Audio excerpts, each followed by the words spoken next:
Good evening, members, officers, and our member of the public. Welcome to this meeting. We'll be starting in just a few seconds. So welcome to those who may be watching the meeting live on YouTube. I'm Councillor Steve Clark, Chairman of the Housing and Communities Overview and Scrutiny Panel.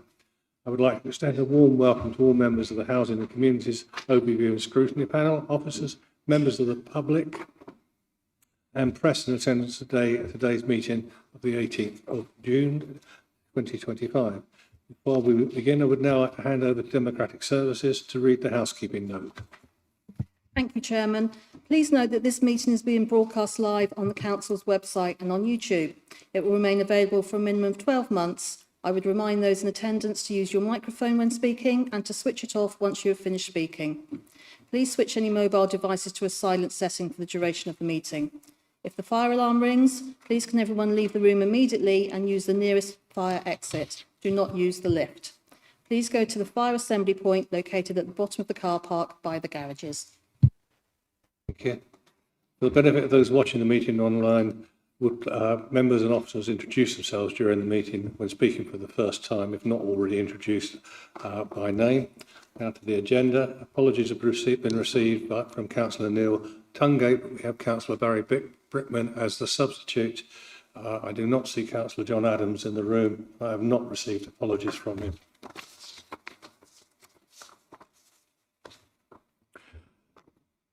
Okay, minutes of the item 1, minutes of the meetings. Are you all happy to approve the minutes of the meeting held on the 19th of March and 12th of May? Take that as a yes. Are there any item 2? Are there any declarations of interest from any members? No, thank you. Item 3, public participation. Members may note that we have a member of the public present, Mr. Fox. He will be speaking under item 6, the Complaints and Performance Service. I would like to remind Mr. Fox that we are transmitting to YouTube as well. Item 4, the tenant representative on the Housing and Communities Overview and Scrutiny Panel. Members, you will remember too many members in that. You will remember that last time we were happy to have Melvin as part of this panel, but we now have to go through the formal thing, which Dave Brown will explain to you. Thank you, Chair. Dave Brown, Dave Brown, Tenant Engagement Manager. I'm pleased to bring you this report to members of the panel today and pleased to welcome back Melvin, as Chair has said, following Melvin's attendance at March's meeting. It is Melvin who has received our nomination and for whom we are asking to be co-opted to panel today. As noted, the panel's standing orders allow for non-councillors with particular skills to be co-opted to panel as non-voting member. Once co-opted, Melvin would be enabled to act in a consultancy capacity, giving views and answering questions, bringing a tenant's view to the council's formal scrutiny arrangements. As per my report, we are proposing that Melvin be co-opted to panel for a period of 1 year, with a review taking place at the anniversary to consider successes and future arrangements. Members, I'm not going to go into discussion. We discussed it at the last meeting. I'm just going to go straight to the vote. Would you please indicate that you're all happy with that process? And that is unanimous. Thank you. Melvin, just to warm you up, I have got a couple of questions for you. But you want to go in, start running before you walk, don't you? Okay, the first question. Obviously, there's going to be, we've got a lot of tenants, I think 5,200 households, and obviously we want effective scrutiny. How do you think you're going to manage gathering all those views to put forward to help us out with that? Well, Chair, first of all, thank you for this opportunity to be a representative voice of the tenants. My own personal view is that I have 43 years of experience of a council tenant. I sit on the Tenants Engagement Group, Involvement Group, TIG, and I'm an involved tenant. As my experience, should reflect the experience of the vast majority of tenants within my demographic. And I accept that there will be limitations. I can't speak on behalf of a single parent on income support, but I can speak as a tenant. And I think that you will find that over a period of time that I can apply my experience and knowledge to good effect. Thank you for that, Melvin. And also, are you satisfied that the officers are improving the way in which they work with tenants and that we're getting good communication? Well, Chair, you've hit on a key note of my rationale. I became involved, and we're looking at a complaint I made is case study 7, which will probably flit across, and that led to my sitting here as an involved tenant. And mainly that is through communication, and one of my desires is to help the local authority, housing services, to help the officers, to help the portfolio holder and members and tenants to be able to communicate to each other in a better way. And it's quite unusual that I see it from both sides. And because I see it from both sides, I've got a little bit more perspective of it. And I do believe I'm in a position to help improve, and that will improve the overall communication between the officers, the elected members and tenants. Thank you, Melvin. Those were two great answers. I look forward to receiving your input over the next year and hopefully beyond that. But thank you very much, and well done for answering the first two questions as an active member of the panel. And the next opportunity will be you asking the questions of us. Thank you very much. Move on to item 5, the public space protection orders. Richard, you're taking the lead on this, I think. Yes, thank you, Chair. I'm standing in for Brian Byrne today, who's away at the moment.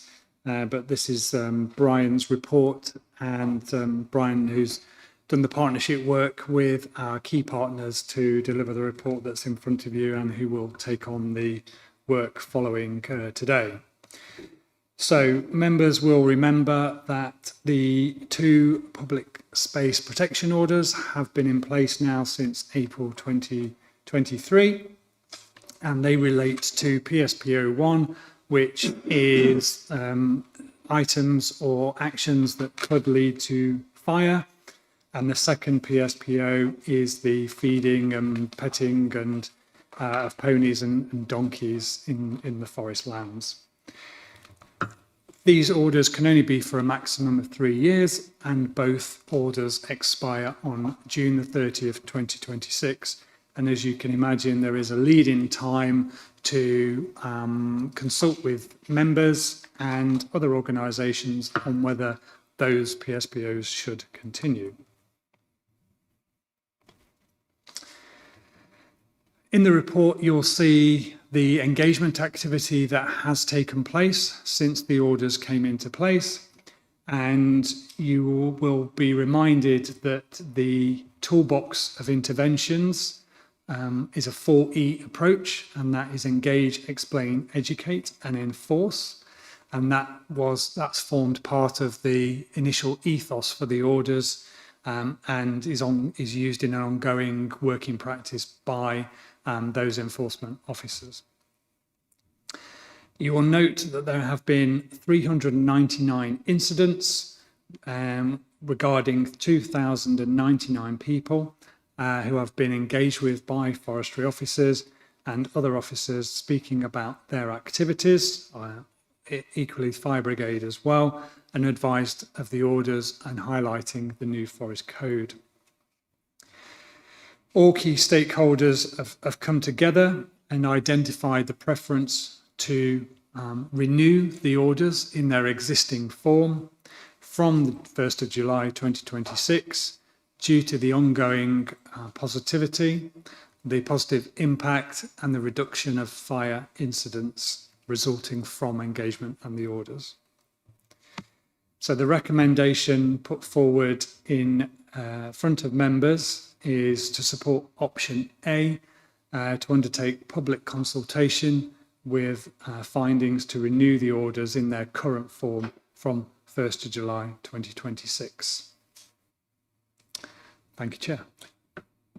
Thank you. We have questions. Richard. Thank you, Mr. Chairman. Richard Frampton, Councillor for Branscool, Burley, Sopley and Ringwood East. I appreciate that we can't put up signage all over the forest to warn of the PSPOs. So what other proposals could we have to increase awareness and to target visitors and residents of them being in place? And a second question, while I'm on, are we taking the fact that we've had a very small number of fines as a positive?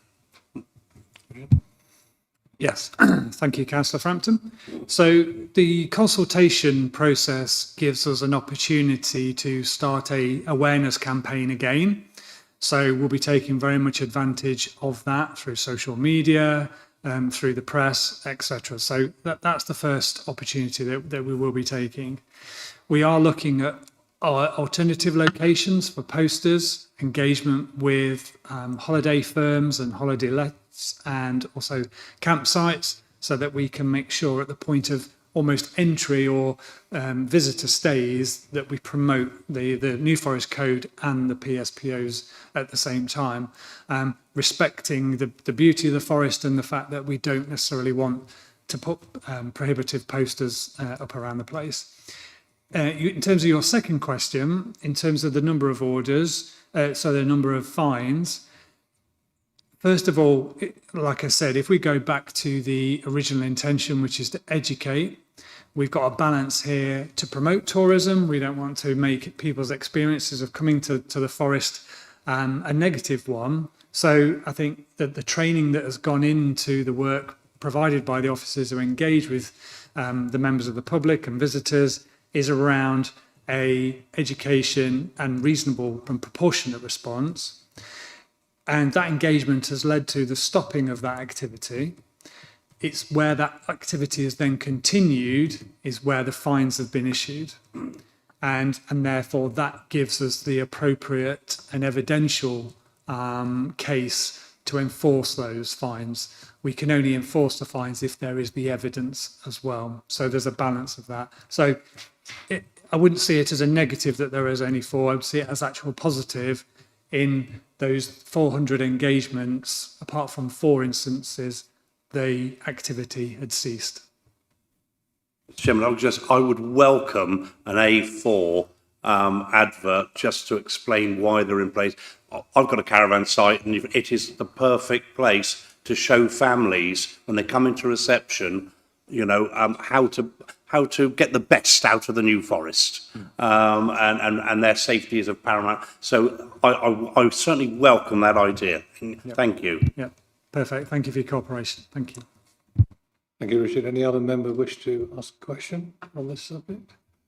I'm just going to make a comment, not a question. I think it's understandable with the visitors, especially with the ponies, for not being fully aware. So the education, I think, is paramount there. What did surprise me somewhat was the number of fire numbers, although that's the smaller number. Some of those. I can't believe that with all the publicity there's been across the country about the changing climate, etc., and not starting fires during dry periods. That includes the barbecue, obviously, because that's the fire we're talking about.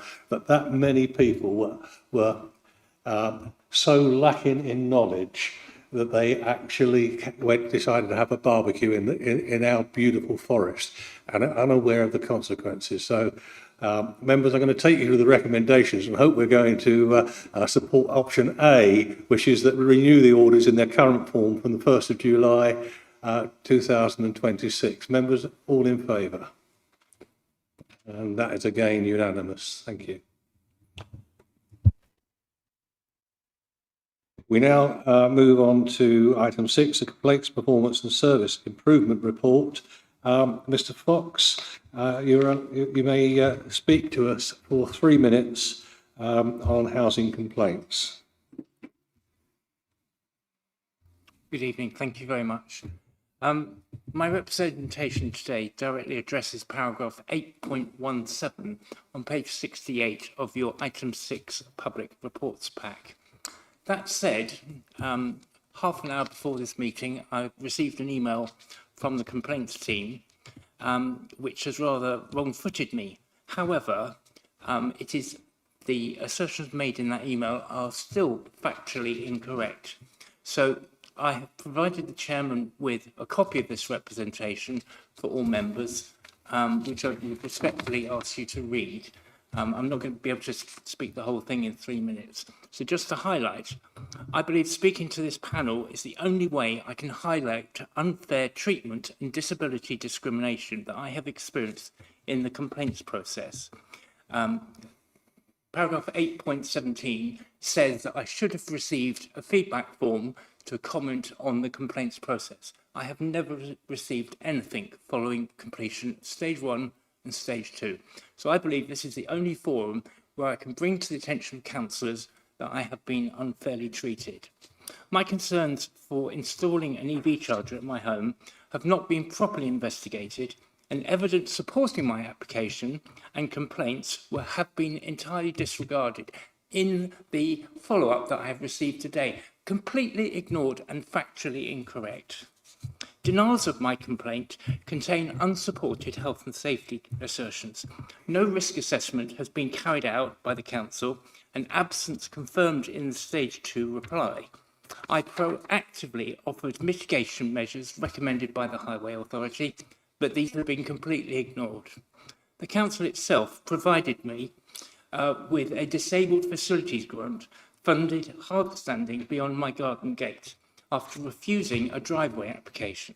Yet the council now denies that I have a designated parking space, ignoring their own provision. To assert risk without documented evidence, especially when contradicted by the council's own parking provision and Highway Authority recommendations, raises serious questions about fairness and prejudice. How can this decision possibly be fair? I cordially invite panel members, after reading my letter, to visit my home and see the site for yourselves to understand why officers' rationale for refusal was unfounded and therefore unjust. By speaking to you today, I hope the council will choose to put things right before I raise the matter with the Housing Ombudsman, which I fully intend to do. I am confident that the Ombudsman will concur the council's decision was prejudiced and fundamentally unfair. It is disability discrimination.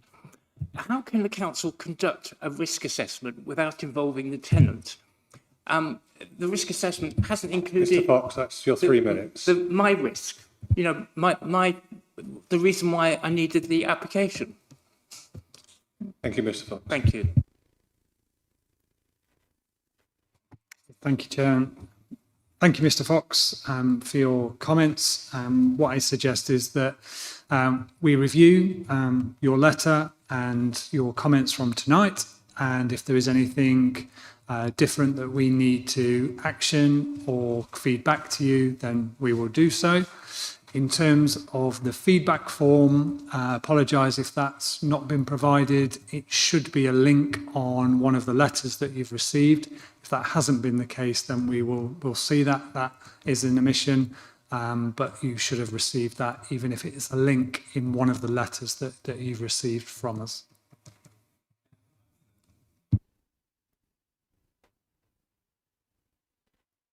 Allow you one comment, yes.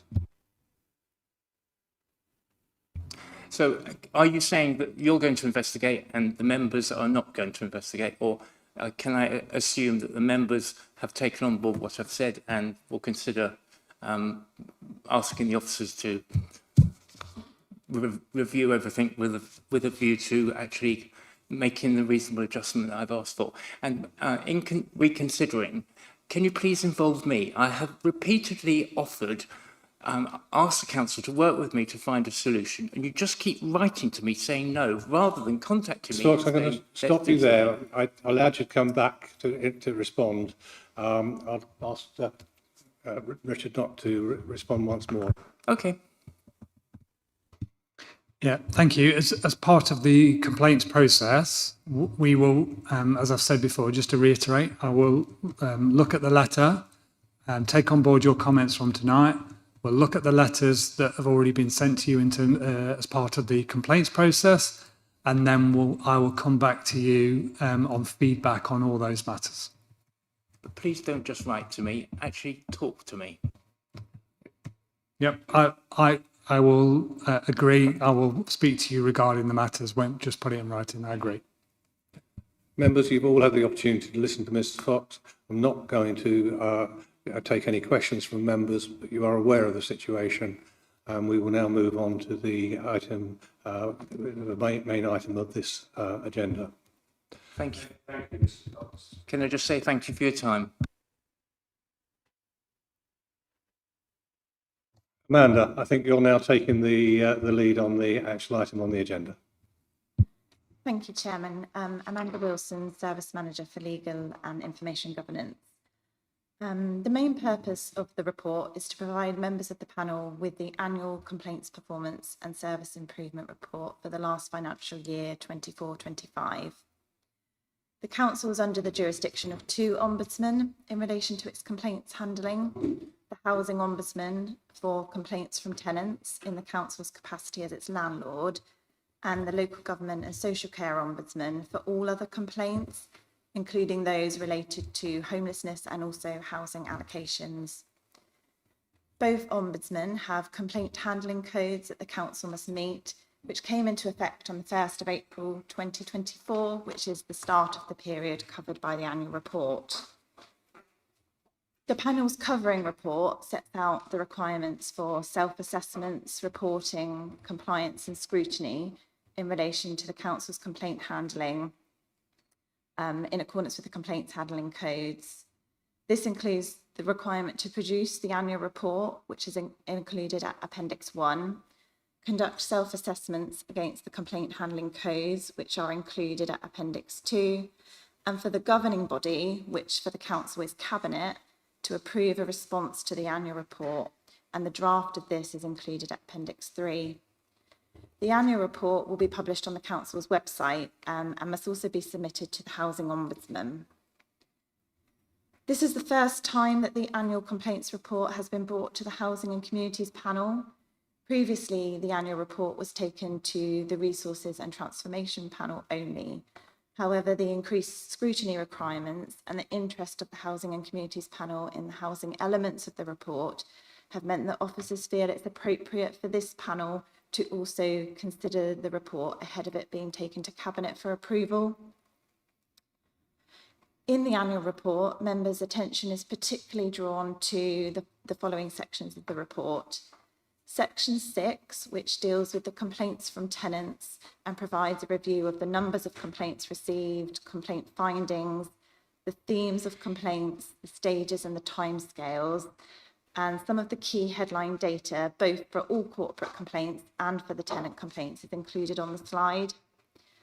Section 8 of the report also covers the tenant satisfaction measures, which would provide an analysis of the TSMs that relate to complaint handling. Section 9 of the report details learning and provides some examples of case studies where complaints have been used to drive service improvements and make positive changes, which is a key element of how the council deals with complaints. Section 10 also details ombudsman decisions that have been received relating to the council from both ombudsmen during the relevant financial year. The annual report also includes examples of where complaints have not been accepted and the reasons for this, and examples of some of the compliments and positive feedback that has been received from services across the council, including those that fall under this panel's remit. These have been included to recognise some of the really positive experiences that customers and tenants have received during the past financial year. The recommendation for the panel is to note the annual report ahead of it being taken to Cabinet. Chairman, that brings me to the end of my introduction to the report, but I'm happy to take any questions. Thank you. Members, do we have any questions?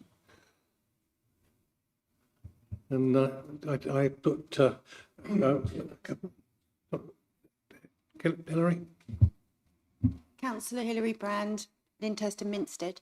When I read through the document, I saw that we obviously log a lot of different complaints that are coming in. I just wondered how complaints that come to us as councillors are managed and logged.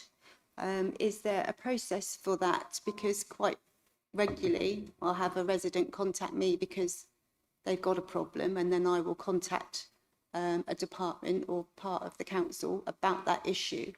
I just wondered how that's captured and logged. I'll go to Amanda, but I'm assuming, like most of us, we pass it on to the relevant officer, and if it turns into a complaint, it will be logged in the normal way. But Amanda. Yes, thank you. I think that's entirely accurate. So often complaints from members will pass through to the relevant department, and they will try and work with the resident or the tenant to resolve those issues to their satisfaction.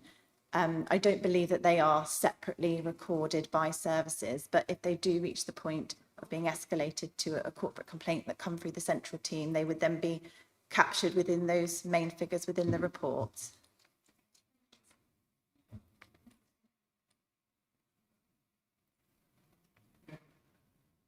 Thank you for that.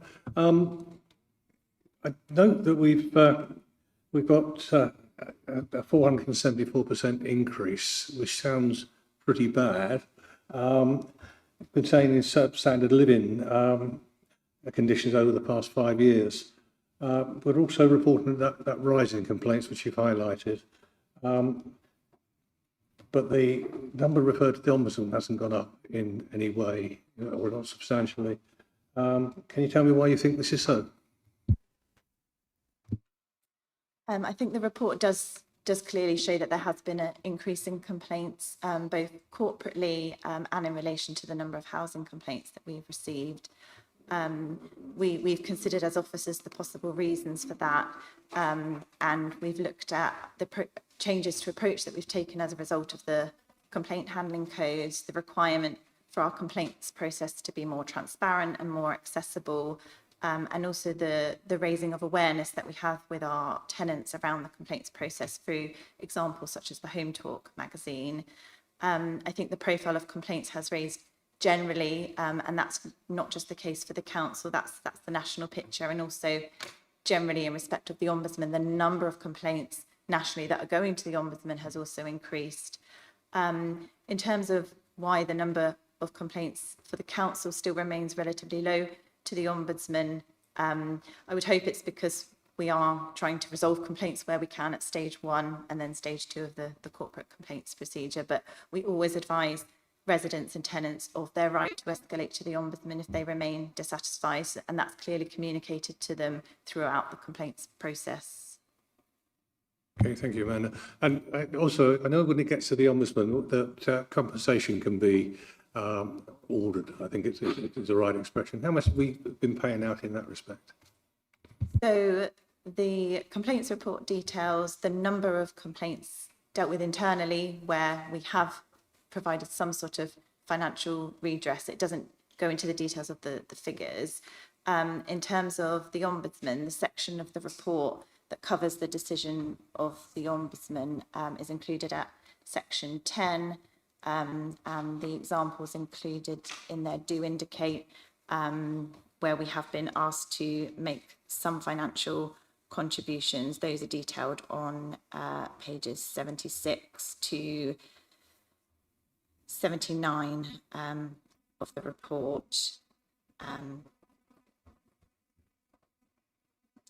On there. So the first example, we were required to pay £300 per month in recognition of times of a tenant spent in unsuitable accommodation, which was a total of £900, and then make a £100 payment for distress and frustration caused by poor communication.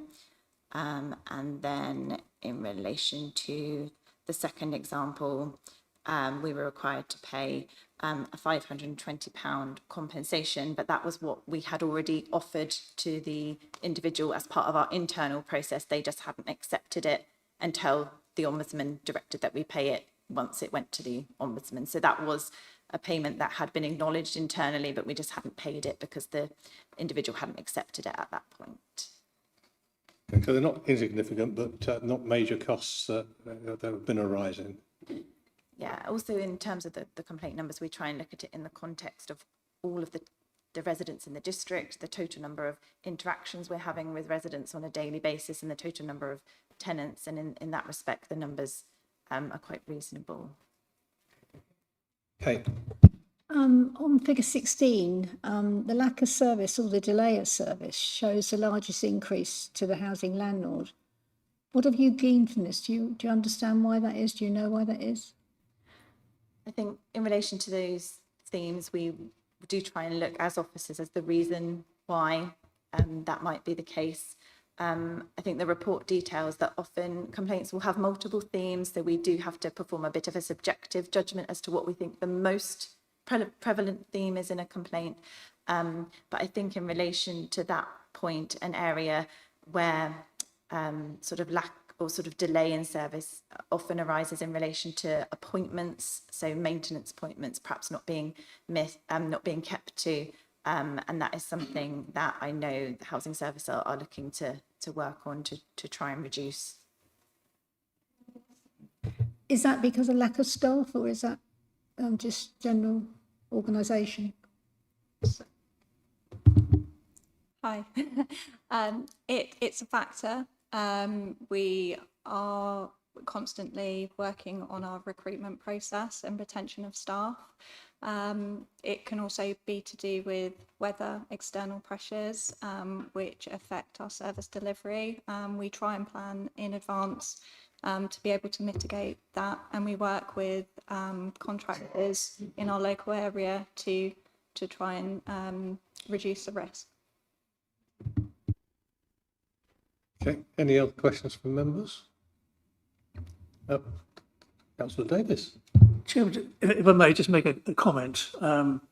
While it's always unfortunate that any tenant should feel the need to make a complaint, the fact is this is a warts and all report. It's very detailed and open and honest. But more importantly, it does provide us with an opportunity to learn something and actually to respond to it, which I think is incredibly important. So thank you.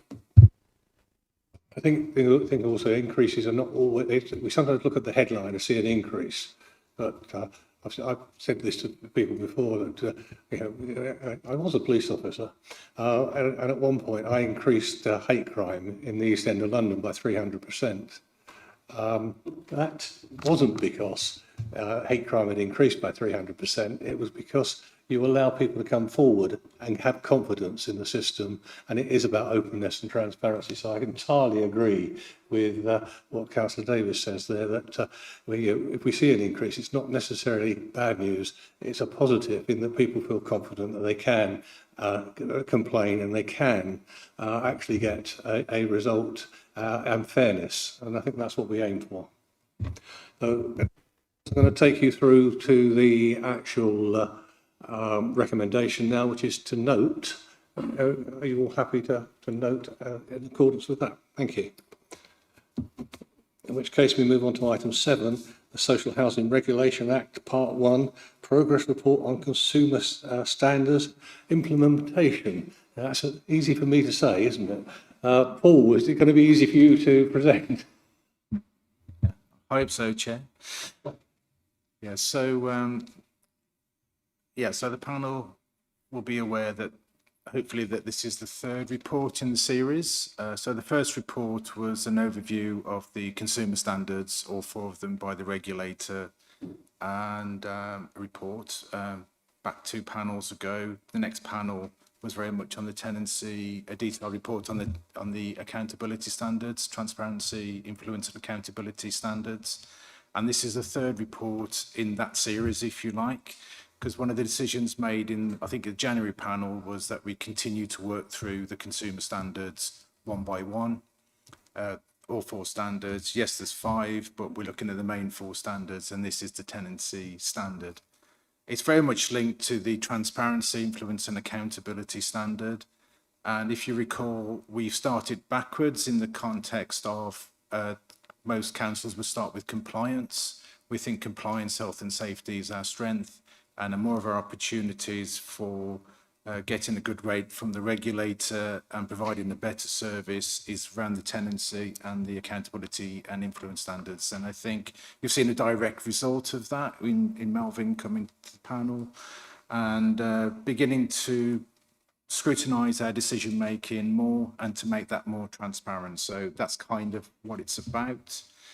This report really focuses on housing management in the old technology. This is, really about what we do as a landlord, our tenancies, our policies, and everything else. So the report goes into the gaps we've identified. We're doing significant work on identifying gaps across the piece on all 4 standards. We've identified 14 gaps out of about 94 in the tenancy standard. Effectively, they're mainly policy gaps as we try to catch up with policy and the change in regulation from 2023, particularly around the tenancy policy, which is also included, mentioned in the report, and the implementation. Probably say a little bit more on that when we go on to the landlord strategy. So the implications, as I said, it's very much to do with the landlord strategy as well, which I'll talk more about. But a real gap is the mutual exchange policy. The regulators pulled out a mutual exchange policy as a clear opportunity. It may not be the obvious one to go for, but it is within the consumer standards. And there's nothing wrong with the way we do mutual exchanges, as far as I can tell. But our policy isn't up to date. And again, a recurring theme across all the standards is we need to support tenants more through the process, and we need to, have that kind of visibility in that. It also points to our other main weakness at the moment, which is just the data on tenants, evidence. The regulator and the ombudsman and everybody else wants to be assured that we're making the right decisions based on actual tenant data. So our investment programme should really be following where our needs are the greatest. So it's not fitting 500 kitchens because we've got a big programme. It's actually, getting the time, for example, it's actually getting a programme that sort of fits the ones that need it first, if that makes sense, and supporting the tenants through that process. So it's more sensitive, tenant-focused services is what a lot of this is driving at. And we mentioned before about the tenant engagement and communication. These are all key parts of the tenancy standard.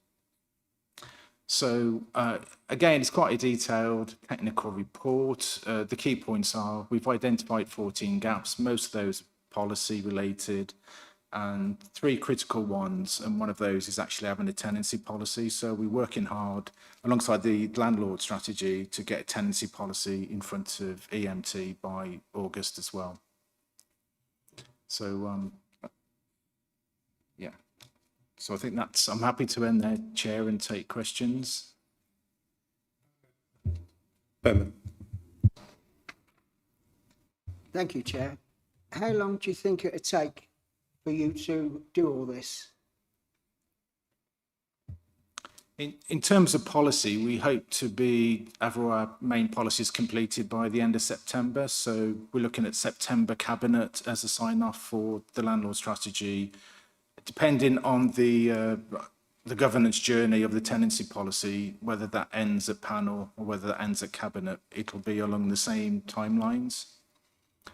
In terms of actually doing all the things in the various strategies and policies we have and continuing. So end of September to update. So we have got a tenancy policy already, but it's 2017. So that's what I mean by update. It's not that these documents don't exist. It's just that the Social Regulation Act 2023 puts quite a few of them a little bit out of date. And we've been seeing policies coming forward at each of our meetings, so we're clearly moving forward, but there's more to be done. Richard, I think you've got your hand up as well. Yes. Thank you, Mr. Chairman. What specific steps are being taken to enhance tenant engagement and transparency? I think, well, there's been restructures. We have a fully staffed tenant engagement team. I think we constantly raise awareness that we have to keep a focus on tenant. We do lots of training. So we are really focusing on sort of culture change in that respect. So it's not just about the policy. It's not just about how much money we're spending. We are really trying to, twist a little bit the culture towards tenant engagement and tenant participation.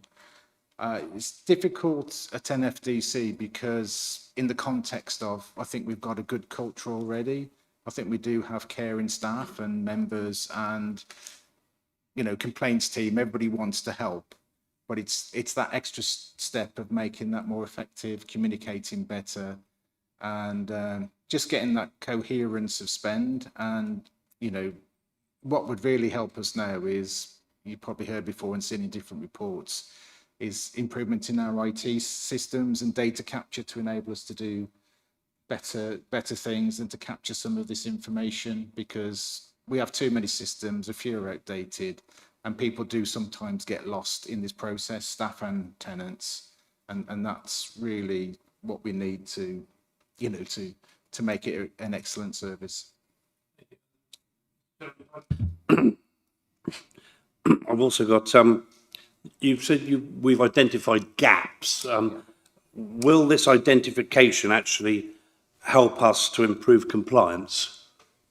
Oh, absolutely. The gaps we're identifying are mainly policy related. They're not life-threatening critical gaps in terms of health and safety or things going terribly wrong. They are gaps in terms of that policy is not quite updated. We don't know enough about our tenants, and we can't prove that our spend is coherent in the context of, are we making sure that the most vulnerable tenants and households are getting our services first, if that makes sense. But that's a far better position than most council landlords, I would argue. So it's that additional step. Thank you. Thank you, Richard. Come to you in a moment, Kate. Couple of questions from me, if I may. I know we work with external partners across a number of areas here, but how does that work in supporting tenancy sustainment and preventing eviction? Because I know that can be a problem.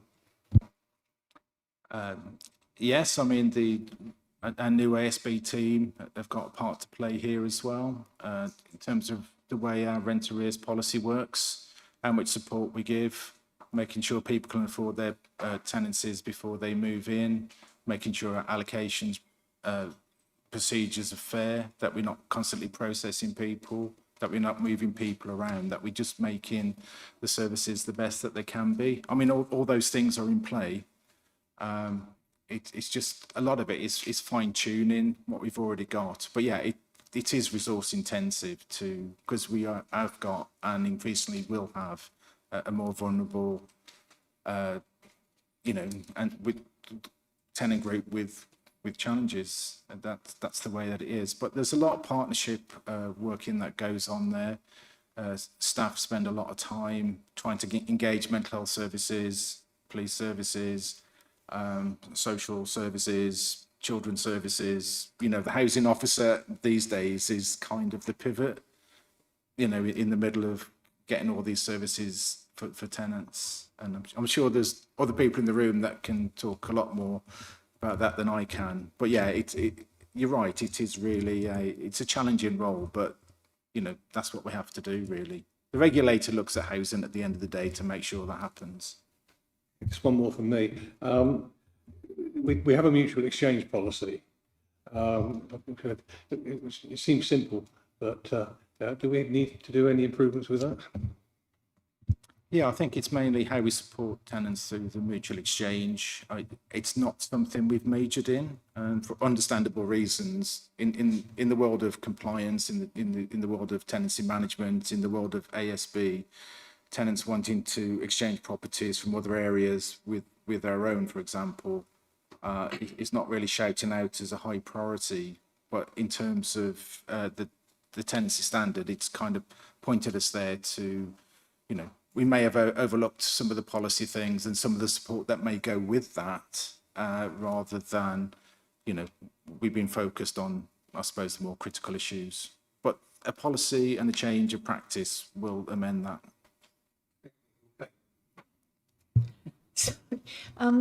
I was just thinking from what you've been saying about collecting data, that will really cover any issues with inclusivity and diversity, won't it? Because if you haven't got the data, then you don't know what your problems are, do you? So that will be covered. How long do you think it'll be before you get all the data?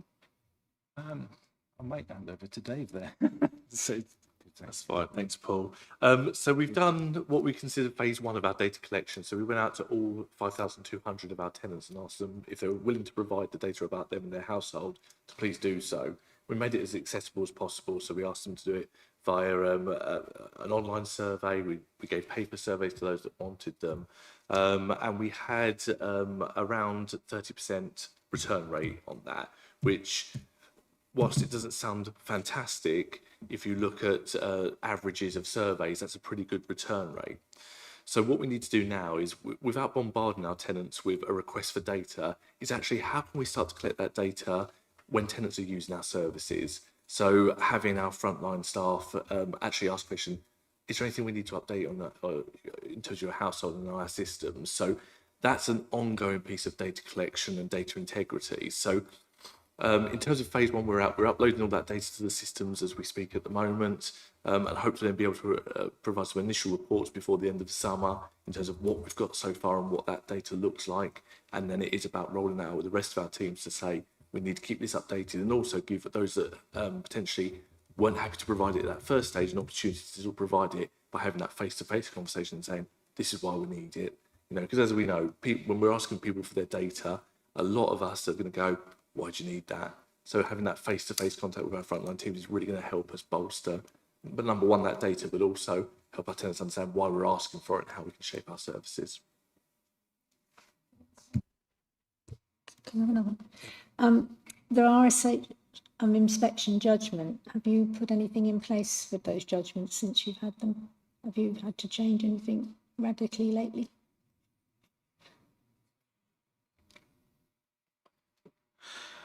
yeah, well, we watch them like a hawk and do the learning from them. So there's some context in this actual report where very few councils have been got into trouble on the tenancy standard. Most councils get into trouble on the health and safety and compliance standards when they get the C3 gradings. But one or two councils not doing what I've just said have fallen foul of the tenancy standards. So not doing evictions properly, you know, those type of more serious failings of the tenancy standard. So nobody's got a C3 rating for not having an up-to-date tenancy policy, as far as I'm aware. But it is one of those things. But no, there's nothing. We do the learning, we take it into account, we kind of adjust to working through what it's difficult sometimes, because obviously different councils, different housing associations, different regulators come up with some odd things sometimes, so you don't always go, well, that's an obvious failing. So but yeah, we analyze it in our consumer standards group, you know, so we look through it, we take account, we discuss it with tenants as well, actually, and see what they think about it, the TIG group in particular. So yeah, it's all kind of risk analysis. You know, it is data driven, so we try and do things that we need to do quickly. So tenancy policy sticks out on this one, and that's what we're driving for.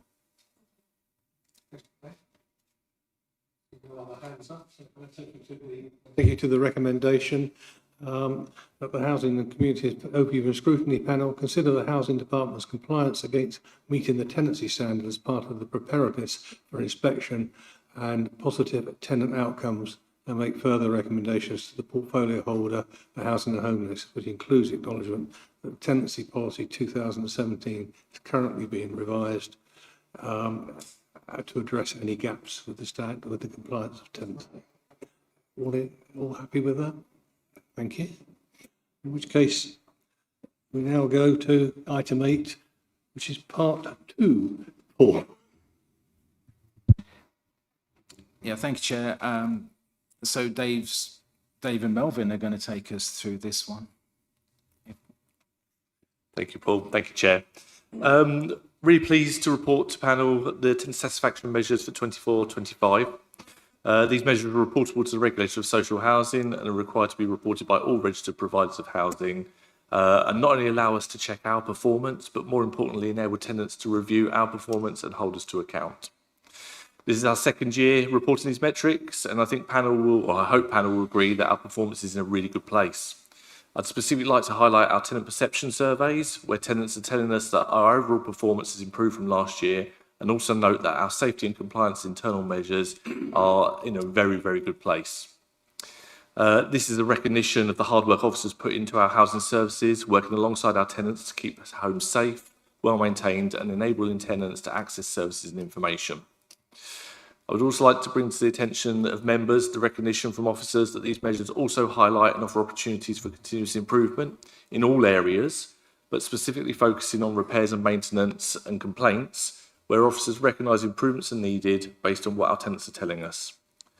This accountability is key to continuing and enabling our tenants to influence our services. I'm very happy to talk generally about the performance indicators that are available on this slide here, and very happy to take questions and observations, but hopefully members can see from this slide here that there are a lot of measures that have seen improvements, both in terms of those perception surveys that tenants tell us how we're performing on, but also our internal management measures, and their areas of focus are very clear to see. And I think, as we've already mentioned around complaints, the increase in complaints being received is not necessarily something to be shied away from, and does show the real work that we've been doing to make sure that tenants trust us that they can make a complaint. Panel are asked to be aware of these tenant satisfaction measures and use this information to help inform effective scrutiny of our housing services and take this into account tenants' views. Officers will now be using this data to inform our service improvement plans, as well as publicising this via Home Talk magazine, our website and social media, enabling full transparency on how we're performing for our tenants. The tenant involvement group, made up of tenants, are also informed with this information to help continue their scrutiny journey of our services. As I say, I'm very, very happy to take questions or queries from panel members, but also invite Melvin to make any comments he wishes from a tenant perspective. Thank you.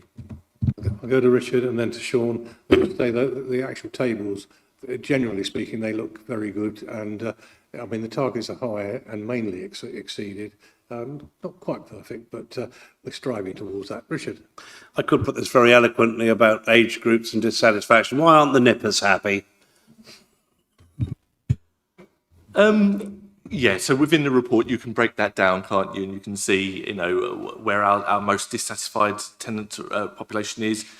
Off the top of my head, I can't recall it. I can probably find it, but I think it's a 25 to 34 bracket or something along those lines. Councillor, please do correct me if I'm wrong. That is work for us to do. And when I say us, specifically me and my team, the tenant engagement team. And you asked a question a little bit earlier from Paul in terms of how we making sure we're out there engaging with the right people at the right time. It's about visibility and accessibility for my team now. We've got a really well-established tenant group who keep us informed. We've got some really good metrics in terms of what our tenants are telling us through the tenant satisfaction measures. But my question is, what about those who haven't been surveyed or don't want to come and talk to us, openly? And it's about my team being out on our estates and being visible. We attend all of the local hubs and we advertise those. We're starting to create coffee and conversation days and community days, which we'll be advertising in our most recent Home Talk magazine. And it's also having those formal and informal estate walkabouts and starting to build that trust. Our tenants will see me and my team out on our estates. We wear blue T-shirts that say tenant engagement on them, just to try and attract that and not have an agenda other than just come and talk to us, tell us about your services. So a long answer to your question. The short answer is we need to go out and find out why that might be the case. Sorry. Well, I had just one other. It's brilliant. I came in early and I started to read it. One of my questions was about when there are specific dissatisfaction a bit later on. Mould and damp is a big problem. I know from being a private landlord, it is a big problem. When you have people with low incomes, they do not want to put heating on. And so they keep all the windows closed. And it is just a breeding ground for mould. And I've seen on the telly when housing associations are hauled over the coals, and yes, sometimes they have problems that are causing it, but equally you will get the same effect by a tenant just not getting the ventilation through. I'm really pleased that you had a big spread in the winter home talk on mould and how to get rid of it using vinegar, which is a really ecologically sound way of doing it. So are you on top of that one? Let's put it that way. I know that my colleague Sophie will talk more about that later on with her compliance report, but I will hand over if you want to answer that in the first instance. Thank you. I was going to come to you next, Sophie. I know this is a subject dear to your heart. I do love talking about damp and mould, yeah, thank you. Sophie Tuffin, Service Manager for Housing Maintenance, Servicing and Programmes. Yeah, we are doing a huge amount on resident engagement and completely understand your perspective that residents a lot of the time don't understand how they can be affecting a home in that way. Everybody needs to dry their clothes, and we understand that we live in a country that doesn't allow that outside all year round. So it's about talking to residents, engaging with them, and using those opportunities. We also run a landlord forum as well to help private landlords. So we're getting that message out to the kind of the wider district as well, because it's a problem everywhere. Thank you. I'll go to Sean, then Barry, and then to Melvin, and then Hilary. Sean Cullen, Hyde South. We can see that there's been a 4% drop in well-maintained homes. Is there a reason for that, and how can we rectify it? Thank you. There could be a number of reasons, and within the report that Acuity Research and Practice, who undertook surveys, provide to us, there were questions around if you were dissatisfied, why might that be? And damp and mould was a common theme that was coming through that. And I think there is probably significantly more work we can do to look into that. We are doing, service managers are all seeing the report and are currently working through that at the moment. But I think damp and mould, not only through national press around what tenants can expect, but also our own internal, and as councillors has said, you know, we've done a lot of promotion in Home Talk to let our tenants know that they don't have to and shouldn't have to live with damp and mould. I think that has probably created an expectation which we now need to manage. But there's probably something more that sits behind that. I can't sit here and say that's definitely the only reason. Thank you. Okay, Barry? Thank you very much, Barry Rickman Sway. What might be some of the reasons we can't improve on repairs attendance within the target time? Hi, sorry, I probably can answer that one. So again, we are putting our resources to where they're absolutely needed, and planning for those resources to make sure that we can meet the needs of residents. We are looking at the results that have come back and taking action to improve that next time. Can I just ask what sort of action that is then? Yeah, of course. So we are looking at the numbers of repairs that we're getting, the timescales, how we're meeting those, if we are failing, what areas we are failing on and how much we would be failing on. It's about really kind of drilling into the data to make sure that we are getting it right. I think the information has flagged up some really useful areas that we can work on. Thank you. Thank you, Barry. Melvin, you'd like to make a comment? Thank you, Chair.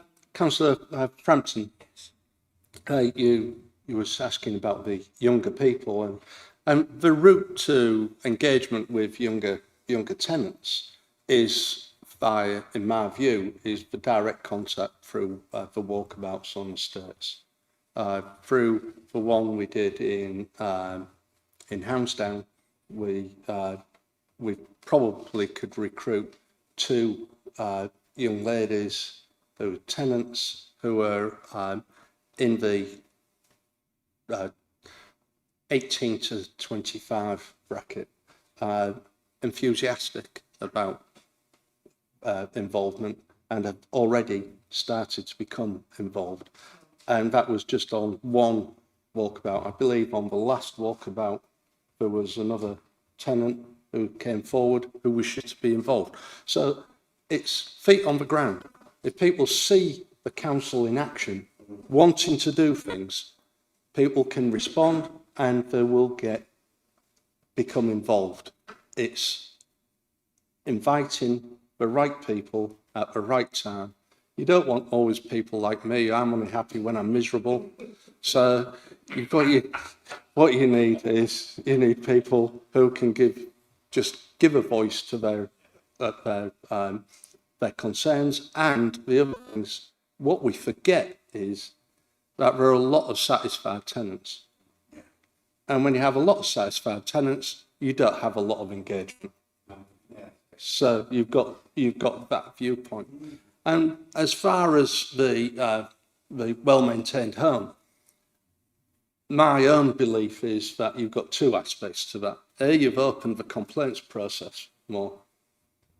And B, there's been these national campaigns. Is it Ashwad's law? If I've got that wrong, AWAB's not law, with the damp and mould, and it's been featured on national television, national media, everywhere, and that all has impacted on that well-maintained home, because you're asking people, if you don't think your house is well-maintained, complain about it.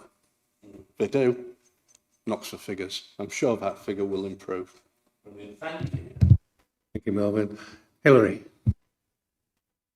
Thank you. I just wondered how we determine if the maintenance we've carried out or a fix has been done correctly.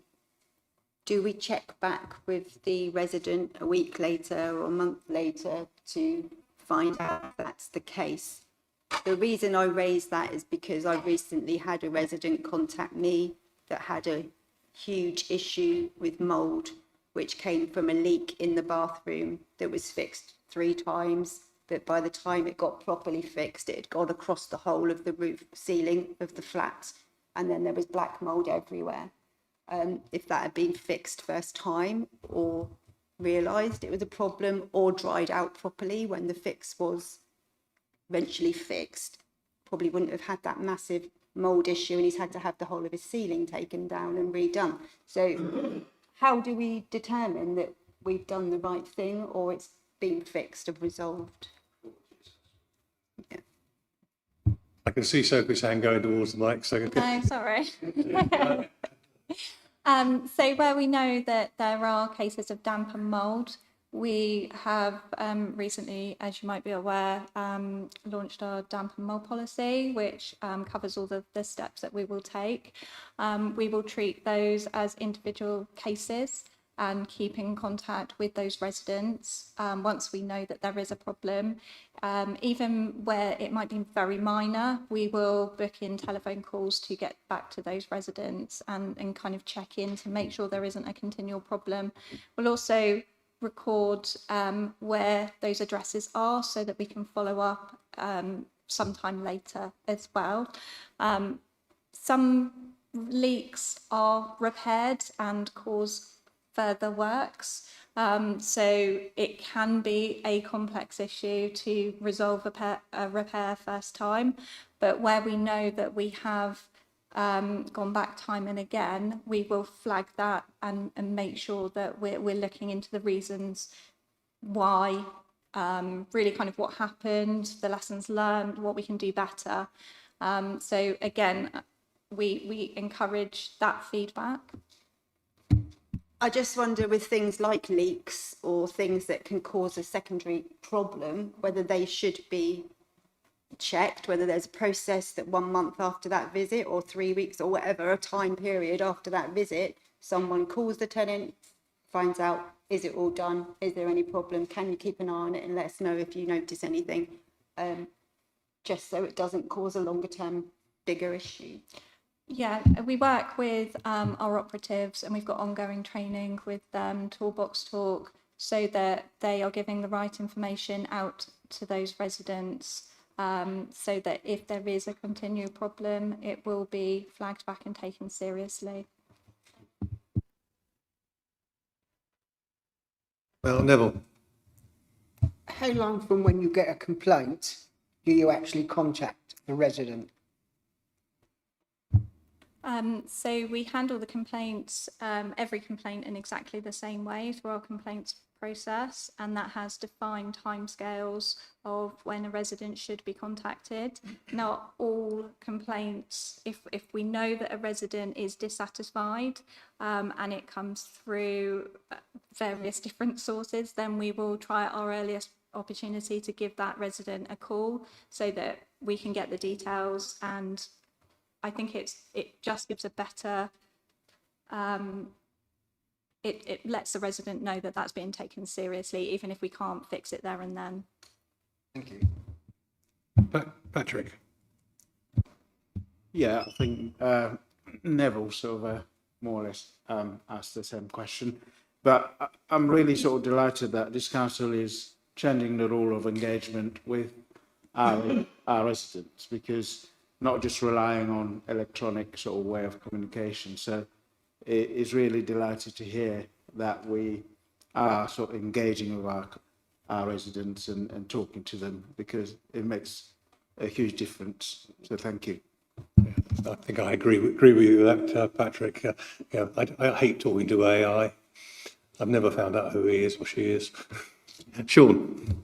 The 8.6% rise in antisocial behaviour, is that a rise in antisocial behaviour, or is it we've made it easier to report antisocial behaviour? I would suggest the latter. We've introduced over the last 18 months a new antisocial behaviour team who are, again, more visible.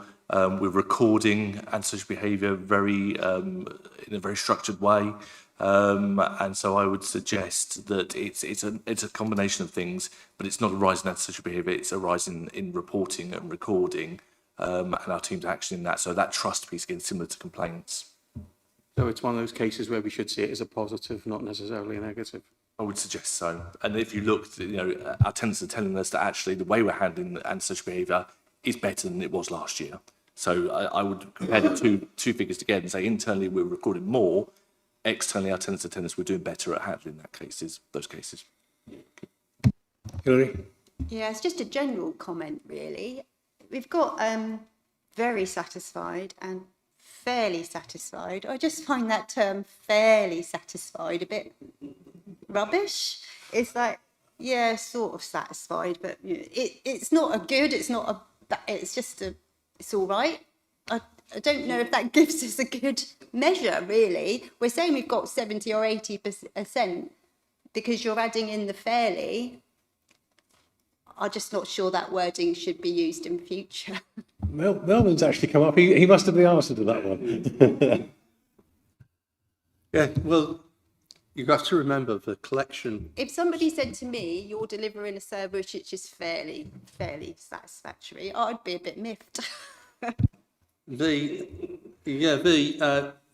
I took part in the survey, and it was a telephone call to me, and I've got to say that it was an excellent telephone call, and it was well structured, and the fairly satisfied is, you've got that, well, am I satisfied? No, but I'm not dissatisfied either. And on a scale of 1 to 10, how satisfied are you? If you're going to give you 8, then it's going to be Bill, mark it down as fairly. And that's, so I was quite happy with the way the wording, because it sort of worked with the conversation that they had, and they did deliver this this data from a human type of interaction, and it was quite positive. I was quite happy with that. I think that's a shame because you just said an 8 could be a fairly, but in my view, that would be good. So, it's just, I find it a bit weird.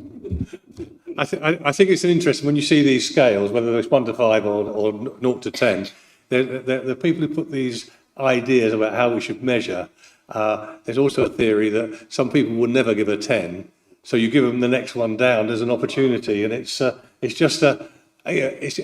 about human psychology, really. They don't like saying you're perfect, so you give them a fairly good, and they'll answer that. So I always used to work on the principle: as long as you're scoring in the top 2 sectors of the scores, you're doing pretty well. Richard, I think you want to come in on that. Yeah, I just wanted to confirm to Councillor Brand that we are following a government-prescribed format with the survey. So we are obviously adhering to that and adding all of the results together based on that methodology. It's government speak, and we all enjoy government speak, don't we? Okay, I'm going to take you to the recommendation now, and I think if you read the recommendation, it's about enabling us for effective scrutiny, and that's about us putting questions.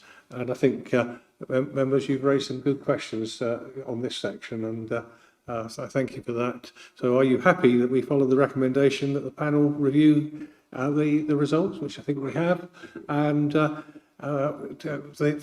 views of the tenants in relation to the services they receive? And I think that's the important comment on this one as well, that these are the views of the tenants. Everybody happy with that? Thank you. Move on to the housing maintenance compliance, which is Sophie. Thank you, Chair. Sophie Tuffin, Service Manager for Housing Maintenance Programmes and Servicing. So we've got slide 1, please. So this is a detailed report which provides the Council the next updated compliance and performance across a range of statutory safety requirements for our council homes. As a result of improved tenant satisfaction measure scores in April for areas like gas safety, asbestos management and water safety, the Council's internal key performance targets, as shown in the table there, will be increased and monitored through a series of digital dashboards, and that's to continue to drive forward improvements. Thank you. Slide 2. And we have covered some of these areas tonight, but the report includes the results from April's tenant satisfaction measures, which do show a decline in the resident perception of a well-maintained home by 4.1%. During the same time, the volume of complaints has also increased. These results could be attributed to the fact that we've got increased awareness and the Council's effort to raise awareness in both of these areas through targeted communications, as well as advice and support provided by staff and operatives during home inspections.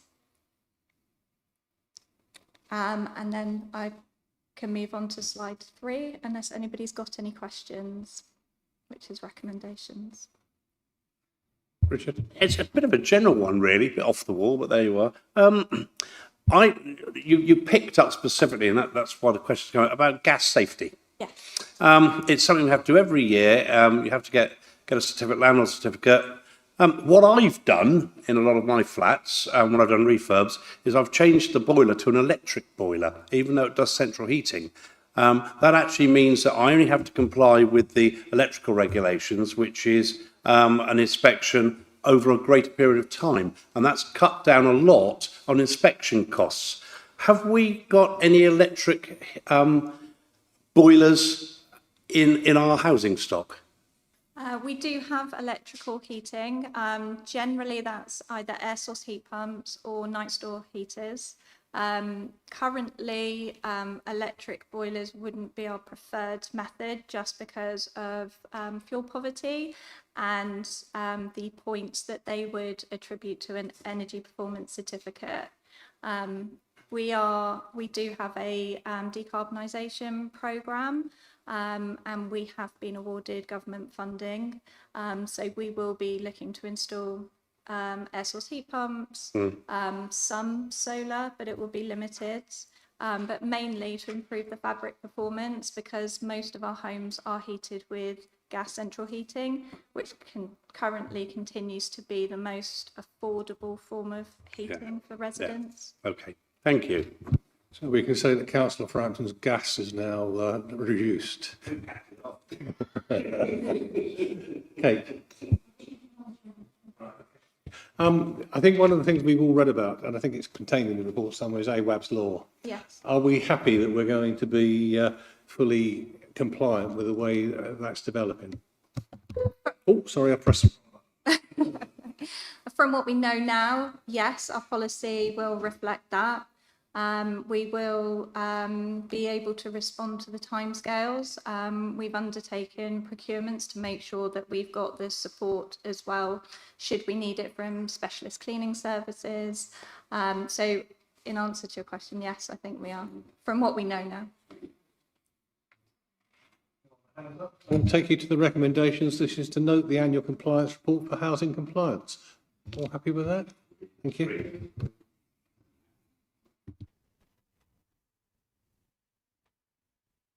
Going back to Paul now on the housing landlord strategy, item 10.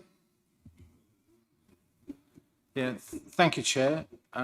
So this is probably the longest report with appendices. But it's going to be the shortest presentation, isn't it? I hope so.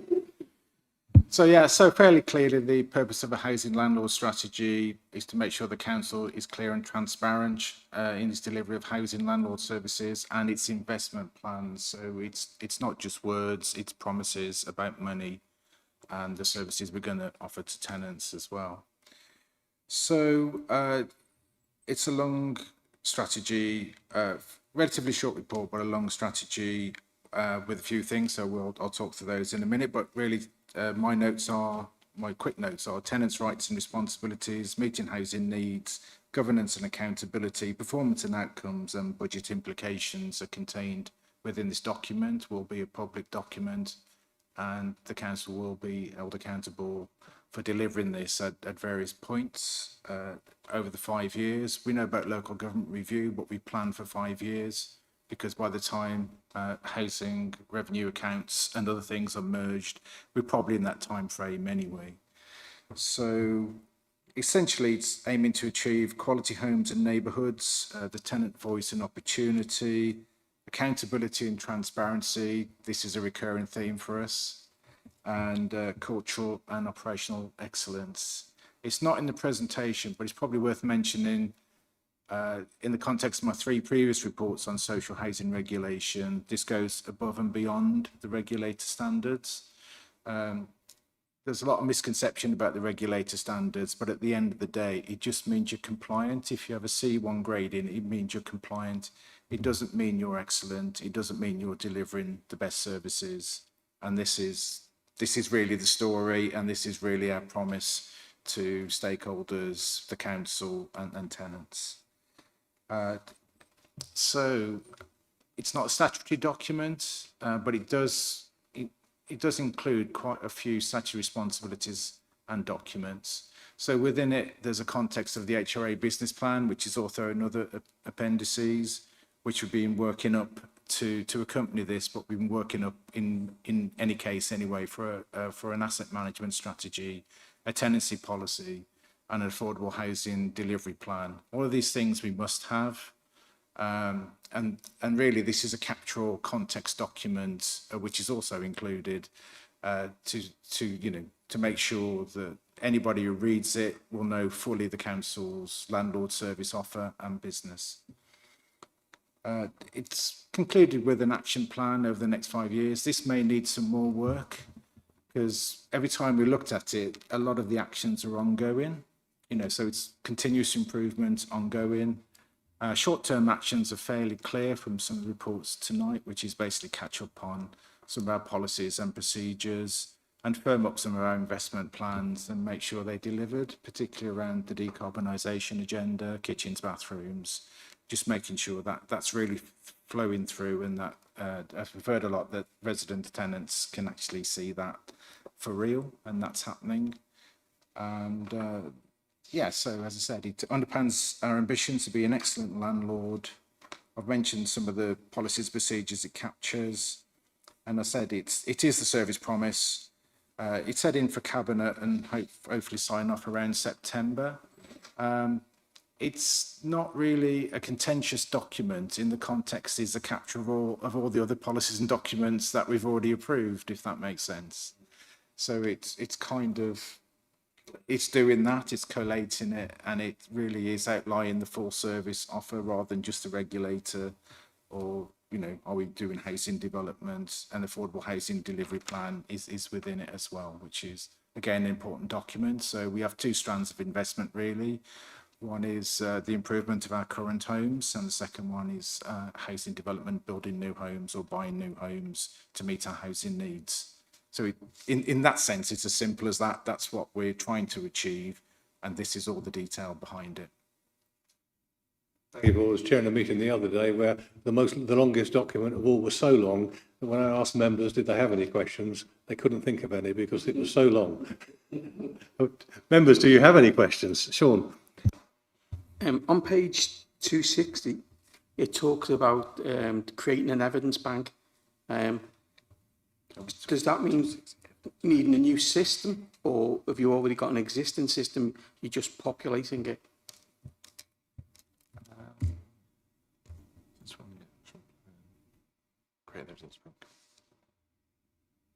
Yeah, so that's back to our gap analysis and all our service documents.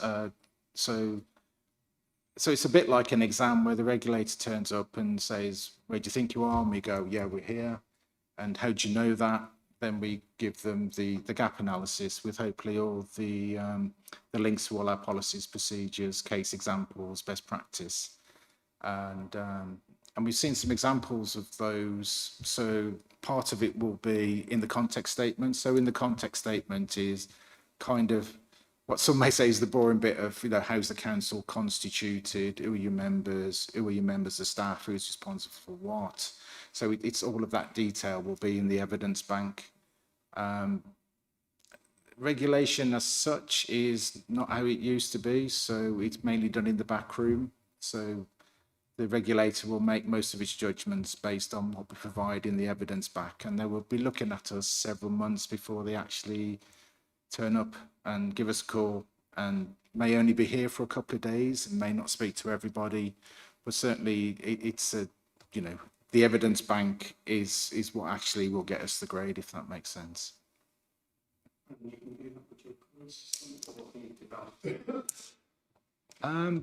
Well, we've got several systems and they're all being pulled together as we, well, probably as we speak. Lucy's probably watching, you know, sort of taking notes. But yeah, I mean, we are meeting with other local authorities that have been in the inspection process. There is a danger that we might have too much rather than not enough. So it really is about, I think they asked for about 250 documents. Some councils have provided several thousands. Zach's waving at me, so I do makes a comment.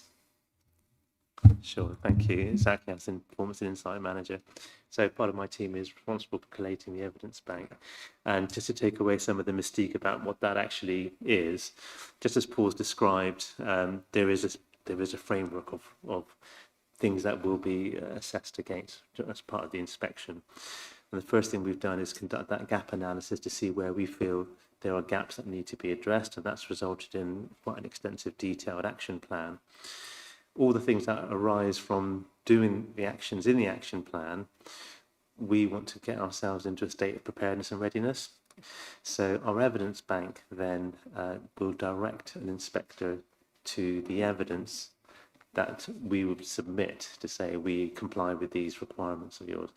And of course, the requirements that we've got from the government is fairly prescriptive, it's fairly explicit, but of course we've got this exercise going on all the time, looking at other judgments that are made and speaking to other councils and understanding what are the things that they've been asked and what are the best evidence that they've submitted. And so we're learning from that as well and adding that to our evidence bank. It's effectively a repository of information. Okay, thank you. Yeah, I think I'll just add to that and say that inspections are bespoke. So every local authority won't get the same set of questions from the regulator. So following their analysis of all the data that we submit, that they request, and we've got 2 weeks to submit it, they will then come back and say specifically, NFDC, we want to know more about your tenant engagement, your participation, and everything else. So from that point on, we'll know where they're focusing.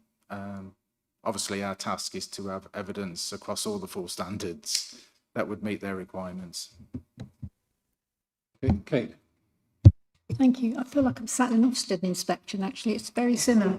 Are you confident with all this ambition that you've got enough staff to complete all this in time? Never have enough staff, can you? But it's quality, isn't it? It's quality as well as quantity. Yeah, we've got the right people. We've got the right systems to do well. I think it's a matter of timing for us. I mean, you can never say never. Something may happen. Yeah, we are struggling with recruitment. We're not struggling with budget in terms of we haven't got enough money to recruit enough operatives and carpenters. We're just struggling to recruit them. So yeah, we're no different to other councils in that respect, you know, with some recruitment difficulties, and probably LGR doesn't help in this space for people, you know, uncertain about the future.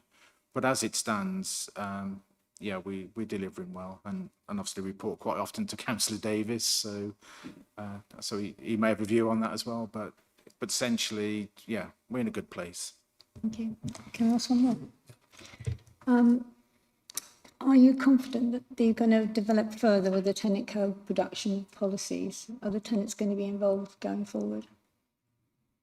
I don't think there's anything wrong with our policies. I think it's as Melvin said, you know, we've got to put them into action now and get out and about, get door knocking if we have to. We've got to find out who is behind the front door, because what's behind the front door is our biggest unknown risk. If you want me to go into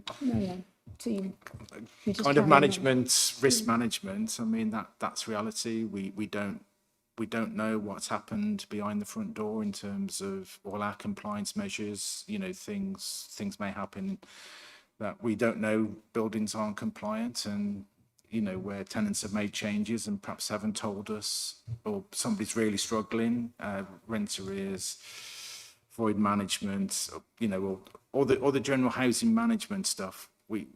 We've just got to be smarter and better at using that information and making the right decisions based on it. It's as simple as that for us, Okay. I think. Thank you. Thank you. In which case, I'm going to take you to the recommendation on page 226. They're very long. I'm not going to read them out. You've got them in front of you. So can you agree to all of those four recommendations? Thank you. Brings us to the affordable housing delivery plan, which is Tim. Thank you, Chairman. Right, there are a few photographs, but they come at the end. Only a few. This is really about the affordable housing development plan. So thank you very much indeed. I don't intend to go through the report or the plan in detail, but there are some points that I felt I'd want to draw attention to and highlight. So firstly, a little bit about the housing development plan. The commitment to introduce one was set out in the housing strategy back in 2018, and that was actually done with a range of actions to support the delivery of the 600 target that I think most of you, if not all of you, will be aware of. Now, hopefully in the update plan, you'll have had a chance to see, I think it was on pages 11 and 12, that we've reported on the progress of those 9 options. And of course, one of those options was the implementation of that housing development plan, which was done in July 22. So the document really, when it was conceived, was seen as necessary to provide a framework for our development activity and to provide, if you like, a structural and strategic context, as well as capturing the standards and the processes that we'd be working to. The first plan was only introduced in 22 because during the early years of the development programme, we were particularly focused on establishing a foothold, if you like, and building pipeline, acquiring land, building a development team. We had a very small beginnings and focusing on some short-term wins and priorities, and I'd say especially around the provision of temporary accommodation. That was a real focus in those early years. But then COVID and the building cost crisis in 2020 added some unseen or unforeseen challenges, which has affected all aspects of house building and slowed down the progress of local planned strategic sites. But if you like to counter that a little bit, during the period, we'd already established a pipeline of smaller scale projects and introduced our building contractors framework. So we were able to draw on the services of some pre-approved building firms to assist with quite a number of those early conversion, refurbishment, long-term void projects.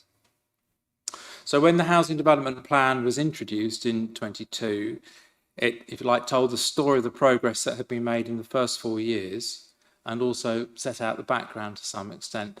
So hopefully you'll actually have had the chance to read the update, but the first version set out the background, the rationale for development, development standards, it established the housing development panel and our governance principles, and it summed up the progress for those first 4 years and where we were looking to get to during 22 to 26. So having made a lot of progress since 22, the plan as it is now needed to be brought up to date.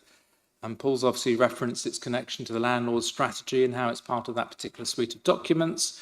And it needed to be brought in line, if you like, to reflect the new HRA context and to provide a relevant basis for the coming 3 years and the changes that are around the corner.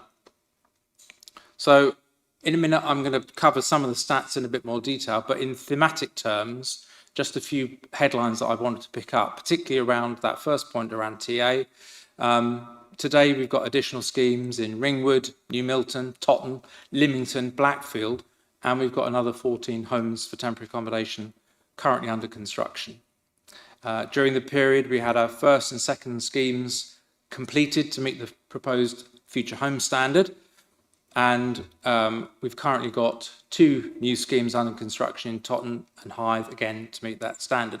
But it is worth saying probably that we have also designed and built a few other schemes that have been above building regulation standards. So it's not just about the future home standard. Over the last 7 years, we've redeveloped council-owned land, Calmore, Hythe, New Milton, and for those of you who know the schemes, Compton and Sarum, Lady Cross and Gorse Close come to mind. And I'd also add just at that point that we are looking at 3 small-scale development schemes at the current time. It's not just what we've done in the past, it's what we're looking at going forward in the future. So the list is effectively still growing. And then we've also supported the delivery of our local plan policies during the time. We've seen the completion of 78, and I'm trusting everybody will understand what I mean by Section 106 units, but please shout if you don't, but Section 106 units over the last 7 years. And I'm very pleased to say that after that slow progress around the strategic sites, we've now entered significant commitments for 103 Section 106 homes in recent months, and the pipeline is continuing to grow. So again, a reference to the past. Members who attended the infamous coach trip in 2024, well, you'll have seen many of the sites that I'm talking about. But I'm really pleased that our development activities that are set out in the plan have helped put the council a bit on the map through the corporate peer review where our development activities were noted, and also last year being shortlisted for a National Development Award. So that's great. But it hasn't all gone to plan. We've only really ever had to walk away from 2 or 3 opportunities, and we have done that on schemes that weren't viable or that were too risky. And whilst I'm pleased and relieved that our various land-led openings, and we did quite a number in 2018, 19, 20, when we purchased land, have come to successful fruition, and we're still working on some of those now. But it was very disappointing that we weren't able to secure Hythe Police Station. Yeah, there we are. Overall, the success rate's been very good. Although, again, I have to say that going forward, the risks and viability that surrounds land-led sites today, that risk has significantly increased, and we're very thoughtful about that. Anyway, the next slide I just wanted to put up in front of you. You won't be able to read that. My apologies, Chairman. That's the best slide tonight. That is so much easier to read that's behind you. I'm sorry, Chairman. But it tells quite a complicated story. I suggest you sit down in your own time and have a read through it and see what relates to those areas. But I think it is a very comprehensive picture. But we are in the 8th and final year of the housing strategy target period. So it is quite an appropriate time to reflect on the last 7 years, but also to look at what's in the pipeline. This table really does all of that, and it's included in the plan, so you can have a look at it. There are a few figures that are coming on the next slide to bring it together, but I just wanted to highlight things like the buyback programme, which have delivered significant units over that time, or homes across the district. You can also see how social rent, if you can find the right column there, totals by tenure, how social rent has actually been the primary tenure. If you add the two together, you've got nearly 400. You can also see that we've acquired a number of homes and schemes from other registered providers who had disposed or jettisoned them that would otherwise have certainly been lost to the sector. So I'm pretty pleased to have seen that. And a number of schemes that I've already alluded to, really, those that have been secured through the acquisition of land and buildings. Now, the one thing, if you can accommodate it, I just wanted to mention here was that shared ownership column. I don't know if many of you have been listening to the BBC and reading their website over the last few days, and there's been quite a lot of negativity, I would have said, and reference to ombudsman complaints about shared ownership. Now, shared ownership has been around for a very long time, and I would have said during that time it's had high days and not so high days, and people have been affected by it. I would emphasise here today, we've got 13 occupied shared ownership homes, and we've got 2, I'll show you a picture in a minute, that we've acquired very recently in Brockenhurst, but we have got a pipeline of 40 coming forward.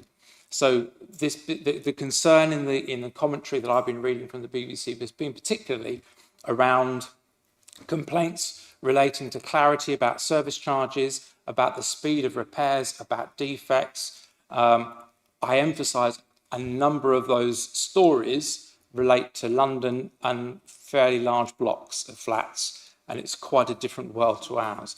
But we've got shared ownership, and we've got a growing number of those coming forward. And I can see that going forward, we do have a resource consideration, because we need to think about how we're going to support those shared owners going forward. Quite recently, there's also been a new shared ownership code that has been established that we're looking into to build confidence in shared ownership. And that's something that I think we need to be researching and looking into to help people who've got those fears and concerns. But I just wanted to flag up that. I didn't know if it would come up as a question, and quite reasonable if it did. Next slide, please.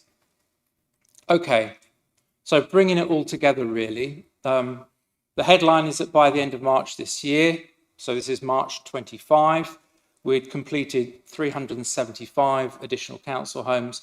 We're working towards another 89 completions this year.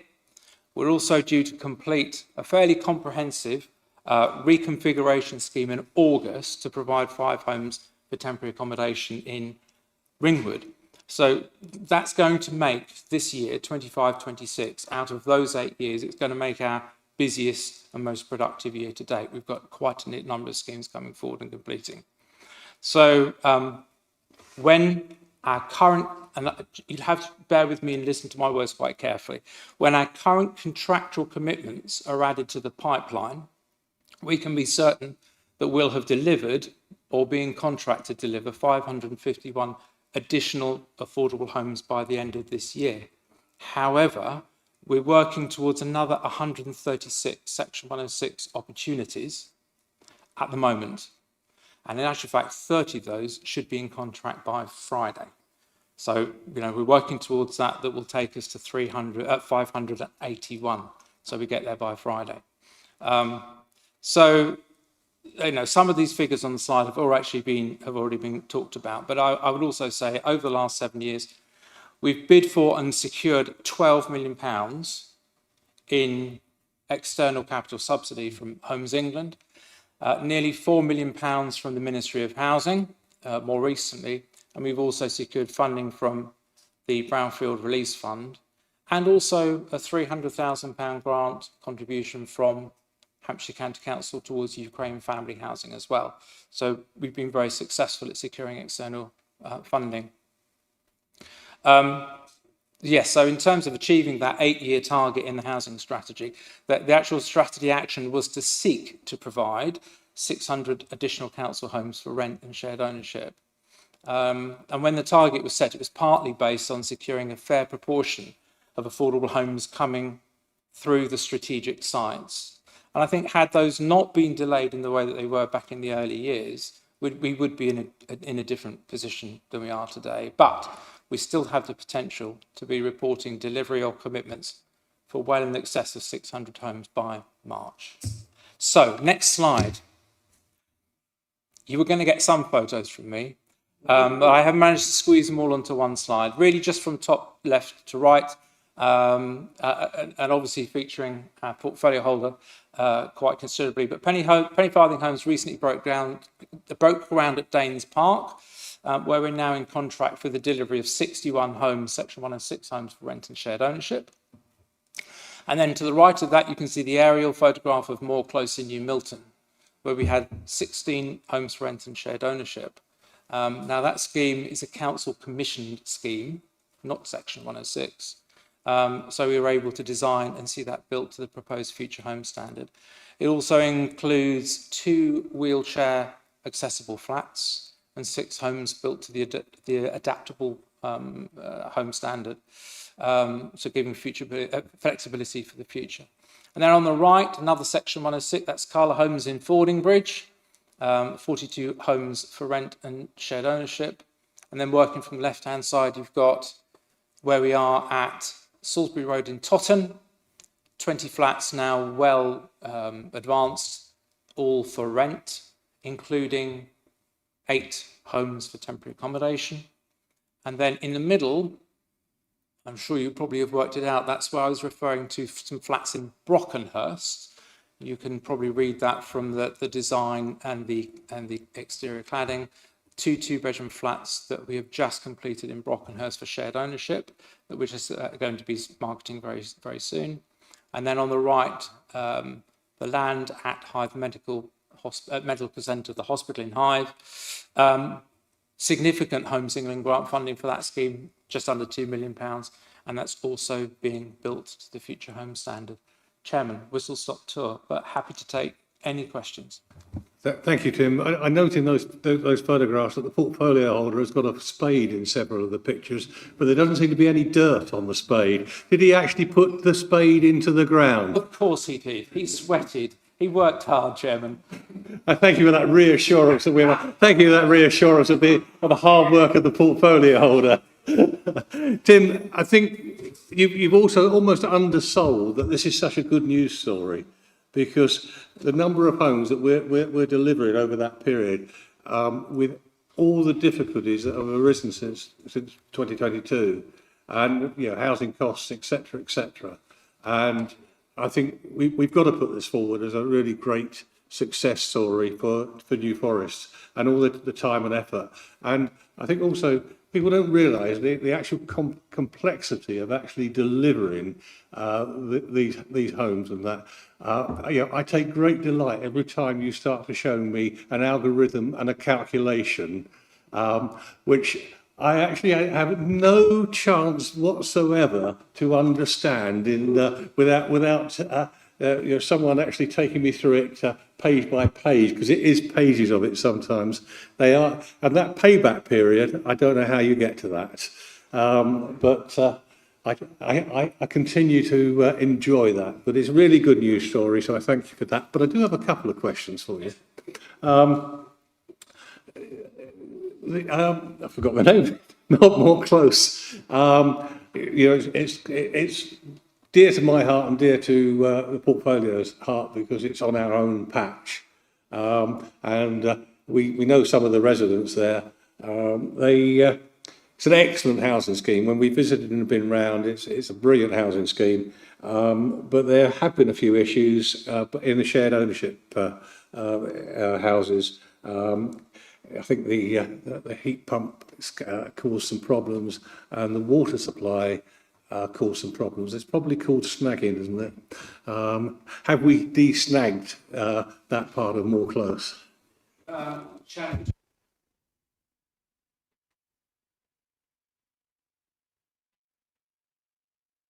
Some defects, yes, down at More Close. We have supported the people that have been affected by those defects extensively. I can remember when one of the water leak issues that you talk about came up, pretty much one of the first things that I did was went down and see 4 of the residents. In terms of a personal... Not quite. By that point, I think that our contractor had already addressed, I think, 3, if not all 4 of them. But it felt the most appropriate thing to do. It's providing excellent customer service. And I think that across the team, that's really what we've done. We have dealt with those defects. We have dealt with the problems with the loss of water, the water connections. There are still some minor areas that we are working through with some of the leaseholders. And I think there's been a bit of a learning curve around the way that we've dealt with More Close. And when you talk about air source heat pump and that technology, there's a need to support our residents, whether they're leaseholders or whether they are tenants going into rent a property. There is a need to improve the information that we provide to tenants around that technology. When we did Penman House, the scheme in Totton, we actually did a reasonable amount of work with those residents to support them to understand how those we actually visited all 12 of those residents. When we actually handed over the 16 units 16 homes, I should say, at More Close, we also did visits with those residents, if you like, a moving in visit to help them understand. But it needs more than that. Because when someone is moving into their home, the last thing they're really thinking about is, oh, look, here's a chap from the council telling us all about how to use this and that, the other. We need to do more, and I think that's a gap there that needs to be addressed. Let me come back to the shared owners. To answer your question very specifically, we've worked through the issues that we've had. We have got minor points that are being addressed now. We will be dealing with snagging. One of the things about new build is that after 12 months, you have a defect visit. You go through hopefully minor issues. Hopefully they're going to be perhaps decorative issues, but that's an opportunity that we will have. We have a retention with the builder, and that builder won't get their retention until we're satisfied that those defects have been resolved. So there's a number of layers in place to support people. But I think the main thing is very good, very strong customer service. That's the longest yes I've heard tonight. And the second question from me, Tim, is on the person under the 106 agreements, which you mentioned just now. I think potentially we look at these and wonder if we're buying them off developers, are they actually going to be up to our standards? And how do we ensure that? I mean, I know from the work we do together on that we set standards and we build them into the cost. But just some reassurance for members who perhaps don't see those documents to say, how well do we make sure that it's achieving our standards and perhaps what standard that is? And stating the obvious, Chairman, obviously all of those homes are built to building regulation standards. And secondly, what's coming towards us is the proposed future home standard. I was alarmed to read that it's perhaps not going to come into place until 2027, from what I was reading earlier this week, although it could be adopted in later in the autumn. And I think it is, our concerns are particularly around energy efficiency. It is particularly around the affordability of heating systems. It is about sometimes the finish that we get with those houses or homes as well. They are, as you know very well, designed. We come to them when they actually have planning consent, that we are given the opportunity to bid for those homes. We go over the specification for those homes and we are satisfied, and we would refer again always, and I look at Sophie or Richard, we always talk to the housing client, if that's the way of putting it, about the standards. If we want to upgrade, as we have done on one scheme recently, if we want to upgrade our heating system, what's the most appropriate thing to do? Where should we be spending our money?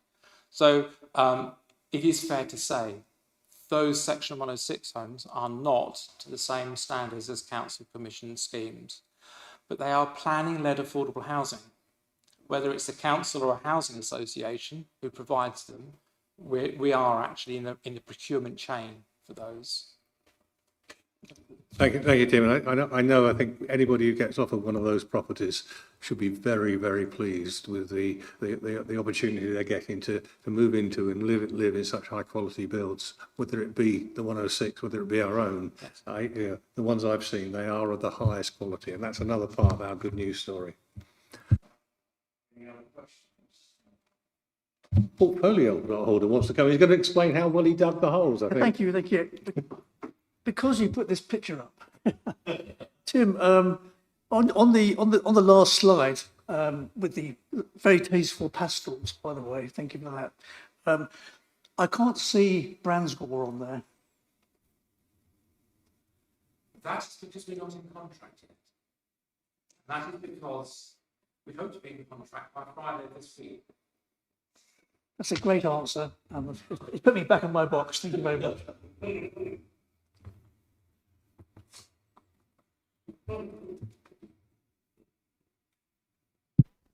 I'm going to take us to the recommendation on 299 rather, which is to note the updated housing development plan. And I think we need to say well done to Tim and his team for delivering all those properties. And this is something we should tell the people of the New Forest about.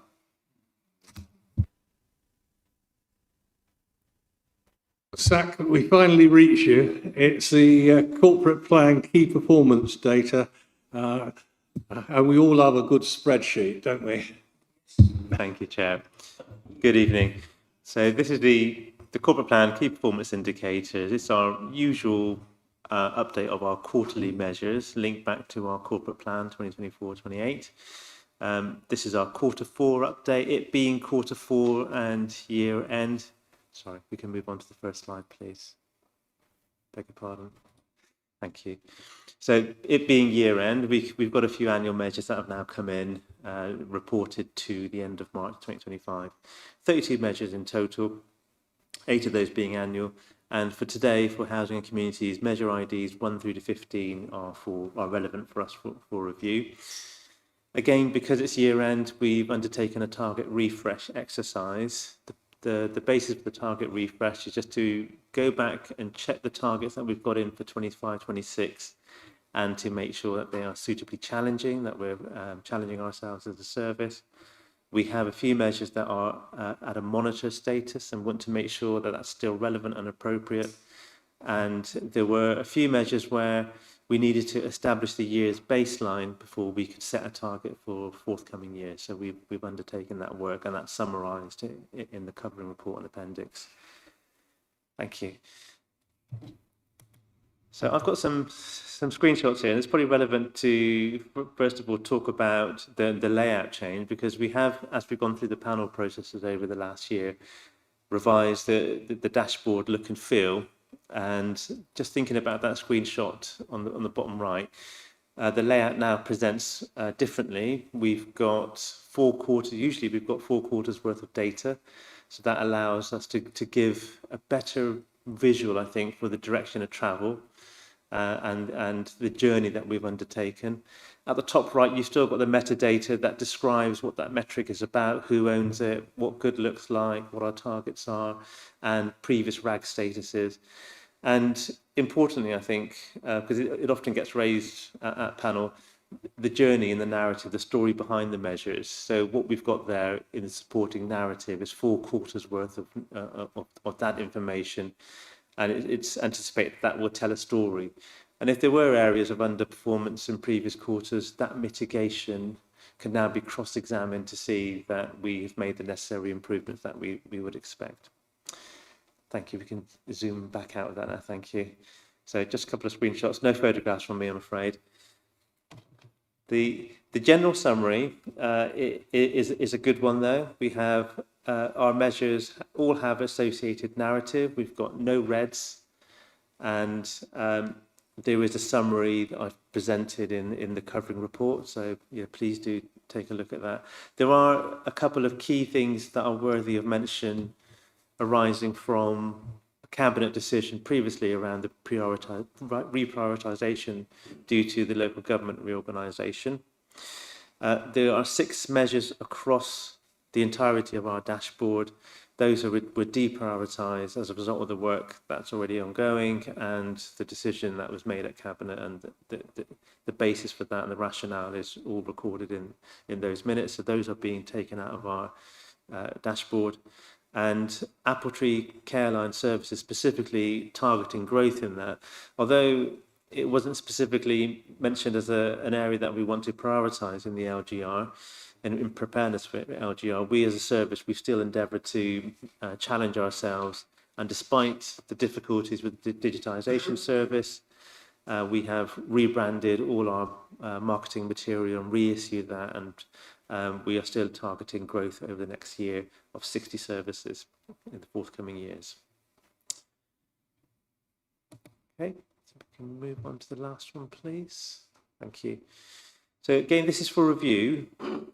I very much welcome panel's continued support in getting the right commentary and narrative. It's been great to have that from the service. It tells a brilliant story, I think. It should be noted that the reports that you've seen will get presented to all 3 panels with the collated responses from panels passed onwards for discussion at Cabinet. Thank you. I'm glad there's such a thing as a desired dot, whatever that could be. Questions, members? Richard. Just have the one, Mr. Chairman. The numbers of households in emergency accommodation has not reduced as planned. This will have significant impact on the council's general fund budget. How is the prevention of homelessness being addressed this year? So there's a couple of points in the narrative around homelessness duty cases being about preventing homelessness. It does lie just below the target, but ever so slightly below the target. And actually, it's mapped along the target line over the last year. It does, of course, continue to present challenges. We've got a limited supply of social and affordable private rented sector properties. Especially people require family-sized homes. People often want those homes to be located within their social areas where they might have children registered at schools and people registered at GP surgeries. So that in itself presents logistical challenges. We have invested in training and recruiting additional homelessness prevention floating support workers, and it's hoped that they will assist residents in sustaining the tenancies that they're in at the moment.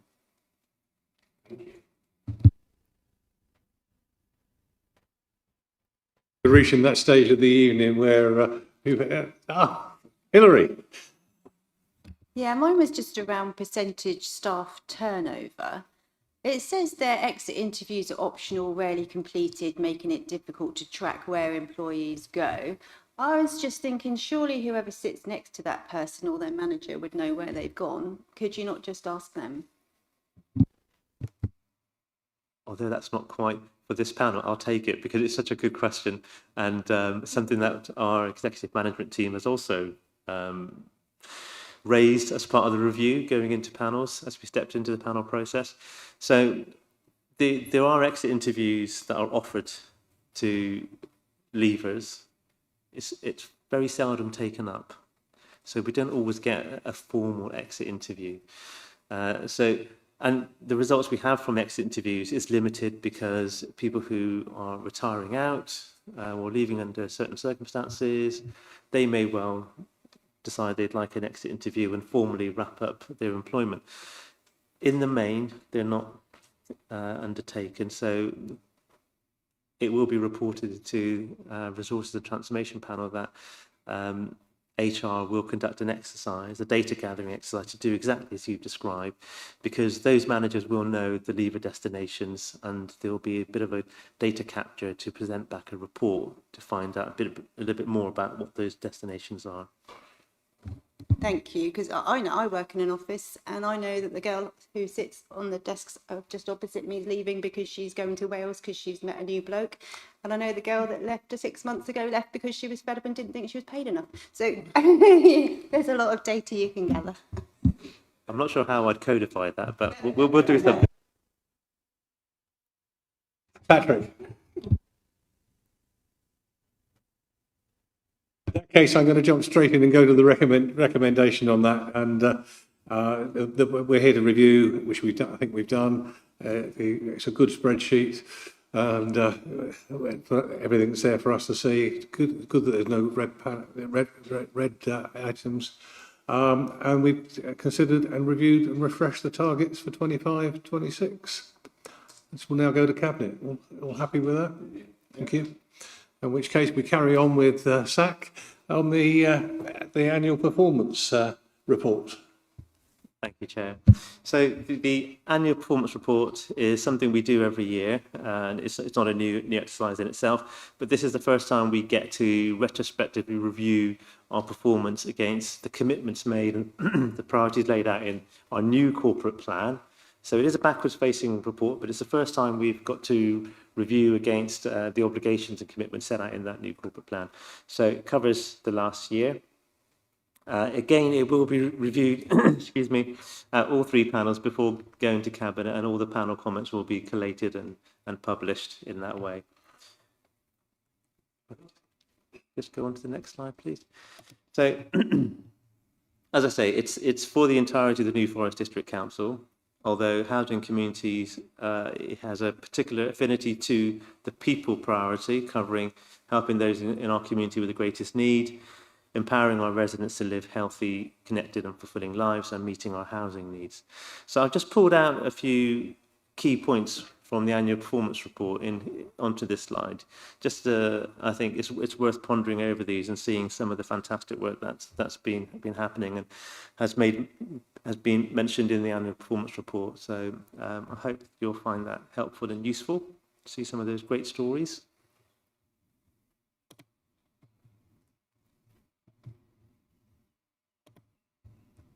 And I think that my final point really, again, this is going to go to all three panels, as I say, but I trust you'll agree with me that this report presents a strong account of the wonderful work delivered across our services. Members, I think the items that SAC pulled out there tell the story, and generally it's good news. Are you happy to accept that again for review? Okay, so thank you, SAC, for producing such wonderful spreadsheets. I know Councillor Davies always enjoys his spreadsheets. He even produces a spreadsheet about what we're going to do each week for us. So.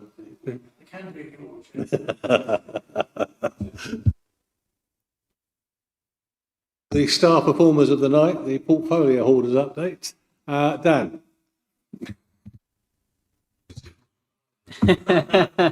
I'll have to sit in a different place next time. Thank you, Chairman. I have got a few items to update. The environmental and regulation, food safety inspections. The food team had a busy start to the financial year with inspecting our higher food risk businesses, carrying out annual inspections of caravan sites and renewing animal welfare licences. Officers have carried out 85 food inspections in the last couple of months. visiting several in the evenings and at weekends to see the businesses in full operation. The team are also receiving a number of event notifications and are working with partners, reviewing documentation and visiting the sites to ensure events operate safely, have effective noise management plans in place and the correct licences. Environmental protection, the air quality strategy consultation closed on the 5th of May, and officers are busy reviewing the 93 responses received. We actually think that's a good number of people responding when you consider all the various consultation events that go on, particularly just in local government alone. Many of the comments related to transport, new developments, cycling and walking, and these will help the team to develop an action plan to assist in implementing the strategy. And we'll report back on the updated strategy at the next panel meeting in September. The bathing water season has begun, particularly based on this good weather, and signage is in place at our designated bathing beaches and at the River Avon in Fordingbridge. The signage includes information provided by the Environment Agency on water quality and also public health advice and how to respect wildlife. The introduction of the new taxi licensing policy has gone well, and when drivers renew their private hire vehicle licenses, they are required to have door signage on each of their rear passenger door panels. The door signage shows the public that the vehicle is licensed by NFDC and states that it is a legal requirement for all journeys in the vehicle to be pre-booked.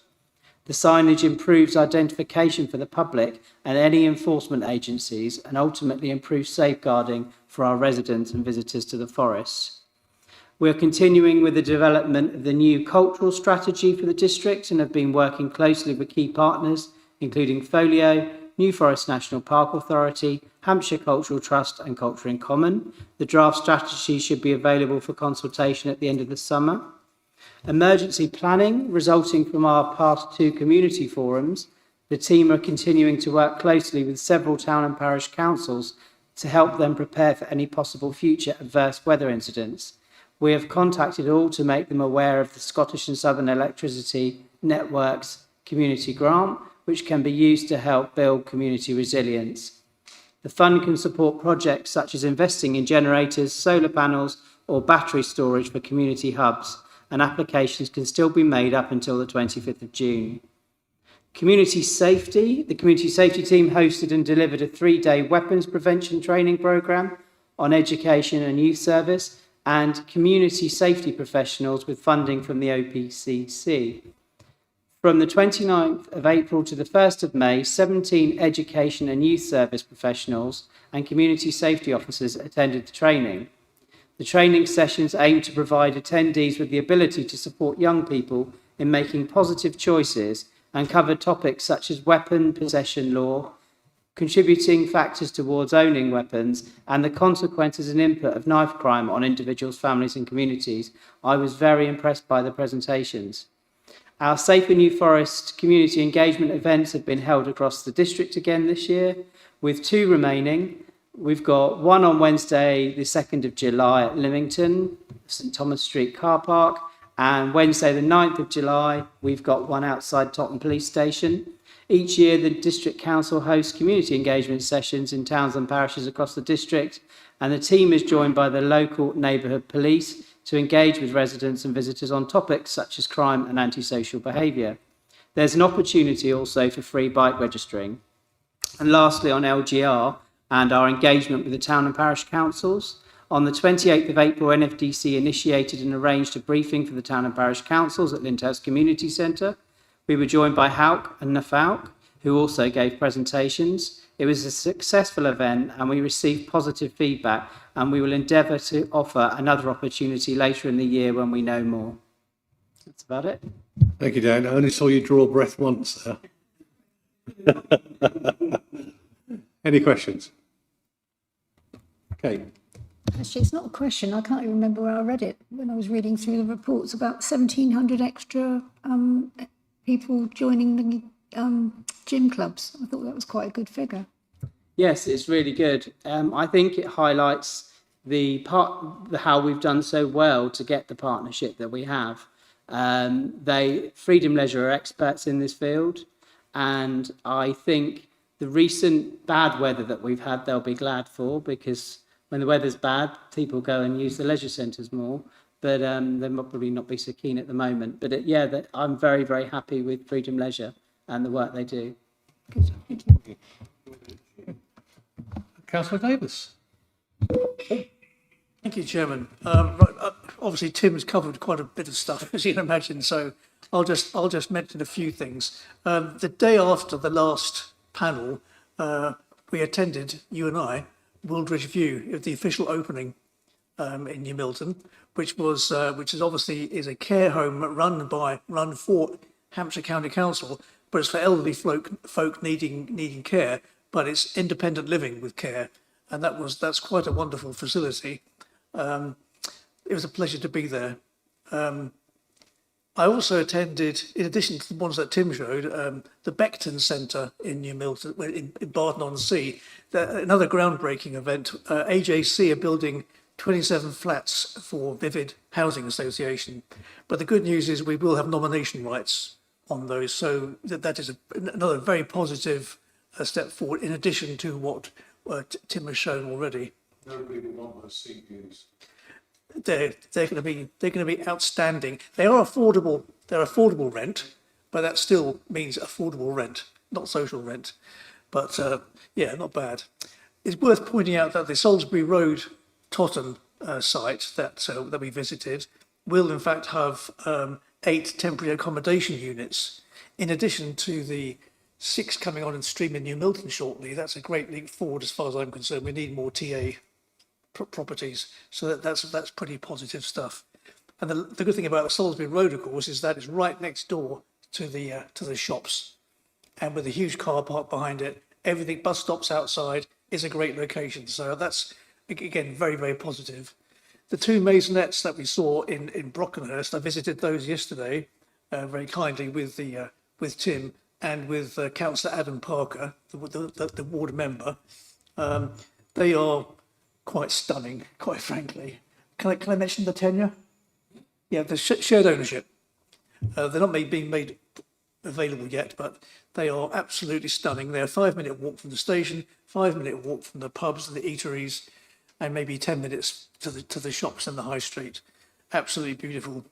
That's about it, really, Chairman. Otherwise, it's been a fun few months.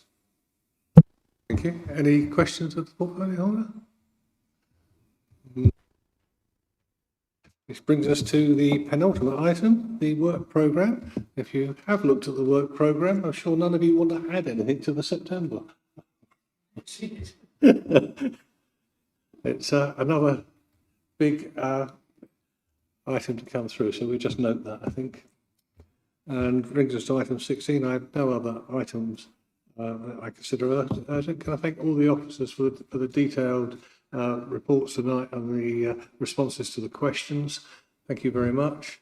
And thank you, members, for participating to the level you have done tonight. Particularly thanks to Barry, who substituted tonight for us. And I know he's had an interesting day. I'll say no more than that, but good to see you here. Yeah, thank you. And see you in September.